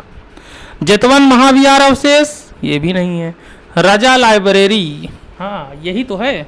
रामपुर में क्या है? रजा लाइब्रेरी फेमस है। सुरहा ताल पक्षी विहार कहाँ पर स्थित है? जल्दी से बताइए। गाजीपुर में है, बलिया में है, मऊ में है, या फिरोजाबाद में है? अच्छा, गाजीपुर में एक चीज़ याद कर लीजिए। गाजीपुर में जानते हैं क्या है? अफीम की फैक्ट्री है। और गाजीपुर में लॉर्ड कॉर्नवालिस का मकबरा भी है। सुरहा ताल पक्षी विहार जो है ना, ये है बलिया में। कहाँ पे है? बलिया में। अच्छा, बलिया से एक चीज़ और याद कर लीजिए। बलिया उत्तर प्रदेश का सबसे पूर्वी जिला है। बलिया के बाद कहाँ पहुँच जाएंगे? बिहार में। तो सबसे पूर्वी जिला बलिया ही है। बलिया में जाएंगे, लगेंगे बिहार आ गए। भाषा भोजपुरी वहाँ बोली जाती है ना। तो सुरहा ताल पक्षी विहार कहाँ में है? बलिया में है। बेगम समरू निर्मित प्रसिद्ध चर्च का निर्माण कहाँ पर किया गया था? मरियम चर्च जिसे बोलते हैं। तो बेगम समरू द्वारा निर्मित ये मरियम चर्च का निर्माण कहाँ पर किया गया है? नैमिषारण्य में किया गया है, मिश्रिख में किया गया है, सरधना में, या परीक्षितगढ़ में? तो ये किया गया है सरधना में, मेरठ में। यहाँ मेला भी एक लगता है, ठीक है, सरधना मेरठ। नौचंदी का मेला लगता है सरधना मेरठ में, याद है? यहीं पे बेगम समरू द्वारा निर्मित प्रसिद्ध मरियम चर्च का भी निर्माण किया गया है। लेहड़ा देवी मंदिर कहाँ पर अवस्थित है? सिद्धार्थनगर, अंबेडकर नगर, महाराजगंज, आजमगढ़। बताने वाले को 50 रुपये का पुरस्कार, नहीं यार 100 रुपये का पुरस्कार, भेदभाव नहीं करना है। इस क्वेश्चन 96 का जो सही आंसर बताएगा उसको भी 100 रुपये का पुरस्कार। लेहड़ा देवी पुरुष मंदिर कहाँ पर अवस्थित है? सिद्धार्थनगर में है? नहीं नहीं नहीं। अंबेडकर नगर में? नहीं नहीं नहीं। आजमगढ़ में? नहीं नहीं नहीं। महाराजगंज में। कहाँ पे है? महाराजगंज में है। आखिरी 4 क्वेश्चन। यूपी 112 सेवा की शुरुआत कब की गई थी? यूपी 112 सेवा, देखिए योगी जी जब आए हैं, माननीय योगी जी, तो उन्होंने क्या किया कि जो यूपी 100 वाली सेवा थी, यूपी 102 वाली सेवा थी, और यूपी 108, तीनों को कंबाइन कर दिया। और उसको बना दिया यूपी 112। तो अब आपको अलग अलग फ़ोन लगाने की ज़रूरत नहीं है, बस एक नंबर डायल करिए 112, ठीक है, और आपका काम हो जाएगा। तो ऐसा उन्होंने कब किया था? 2019 में किया था, तीनों को एक कर दिया था, ठीक है ना। बजहर किस जनजाति समूह का एक पारंपरिक त्यौहार है? बजहर एक पारंपरिक त्यौहार है खरवार का? नहीं नहीं नहीं नहीं। बुक्सा का? नहीं नहीं नहीं नहीं। महिगीर का? नहीं नहीं। थारू का? बिल्कुल सही। थारू जनजाति जो कि उत्तर प्रदेश की सबसे बड़ी जनजाति मानी जाती है, ये बजहर नामक त्यौहार मनाती है। थारू जनजाति में दहेज प्रथा का निषेध है और साथ ही साथ थारू जनजाति जो है ये एक प्रकार से आप कह सकते हैं कि यहाँ पे दहेज नहीं लिया जाता, उसका निषेध है। और ये दिवाली को शोक पर्व के रूप में मनाते हैं, ठीक है ना, दिवाली को शोक पर्व के रूप में मनाते हैं। तो ये थी थारू की बात। और आखिरी 2 क्वेश्चन है। क्वेश्चन नंबर 99, निर्वाचित प्रतिनिधियों के प्रशिक्षण हेतु देश का पहला राजनीतिक प्रशिक्षण केंद्र कहाँ पर खोला गया है? तो निर्वाचित प्रतिनिधियों को भी प्रशिक्षण की आवश्यकता होती है, ऐसा हालांकि देश के लोगों को बहुत देर से पता चला, लेकिन पता चल गया है। इसलिए अब राजनीतिक प्रशिक्षण देने के लिए केंद्र खोला जा रहा है और एक केंद्र खोला गया है गाजियाबाद में। कहाँ खोला गया है? गाजियाबाद में। अब भाई आईएएस बनना है, आईएएस बनने के लिए इतनी पढ़ाई पढ़नी पड़ती है, फिर लवासना में ट्रेनिंग लेनी पड़ती है। कोई भी सरकारी एग्ज़ाम आप क्रैक करेंगे तो आपकी ट्रेनिंग होगी, लेकिन जो देश चलाते हैं, जो नियम बनाते हैं नेता लोग, उनकी ट्रेनिंग तो होती नहीं है। यही कारण है कि बिना ट्रेनिंग के काम करते हैं, इसलिए देश जो है गर्त में चला जा रहा है। तो उनकी भी ट्रेनिंग होनी चाहिए। और आज का आखिरी और अंतिम क्वेश्चन है, निम्न में से किसने उत्तर प्रदेश विधान परिषद के सभापति के पद को सर्वप्रथम सुशोभित किया? तो विधान परिषद पूछा है, विधान सभा नहीं पूछा है, इसलिए गलत मत करिएगा। सरोजनी नायडू उत्तर प्रदेश की पहली राज्यपाल, गोविंद वल्लभ पंत उत्तर प्रदेश के प्रथम मुख्यमंत्री, पुरुषोत्तम दास टंडन यूपी विधानसभा के प्रथम सभापति। इसका सही आंसर है श्री चंद्रभाल। उत्तर प्रदेश विधान परिषद के प्रथम सभापति कौन थे? श्री चंद्रभाल थे। तो दोस्तों आज के थे ये 100 क्वेश्चन। आई होप कि आपको ये क्वेश्चन पसंद आए होंगे। अगर क्वेश्चन आपको अच्छे लगे, आपकी अच्छी प्रैक्टिस हुई, तो बस हाथ जोड़कर निवेदन है, एक बार वीडियो को लाइक कर दीजिएगा और शेयर कर दीजिएगा। देखिए दोस्तों, अगर आप शेयर नहीं करेंगे आप तो चैनल ग्रो नहीं करेगा, तो फिर मैं भी धीरे धीरे टूट जाऊंगा और बंद कर दूंगा सिस्टम। तो अगर आप चाहते हैं कि ये सिलसिला ना रुके, सिलसिला बल्कि और अच्छा हो और उसमें क्वालिटी आए, तो वीडियो को लाइक तो करिए ही करिए, कमेंट तो करिए ही करिए, लेकिन वीडियो को शेयर भी करिए। और चैनल पे अगर नए हैं तो कृपया चैनल को सब्सक्राइब कर दीजिएगा, बेल आइकन को भी प्रेस कर दीजिएगा। हाथ जोड़ करके आपसे निवेदन है, कमेंट में कम से कम मुझे एक कमेंट तो चाहिए ही चाहिए, तभी मैं सेकंड पार्ट लेके आऊँगा, नहीं तो नहीं लेके आऊँगा। कि आपको सेकंड पार्ट देखना है या नहीं, मतलब अगले 100 क्वेश्चन के लिए आप तैयार हैं या नहीं।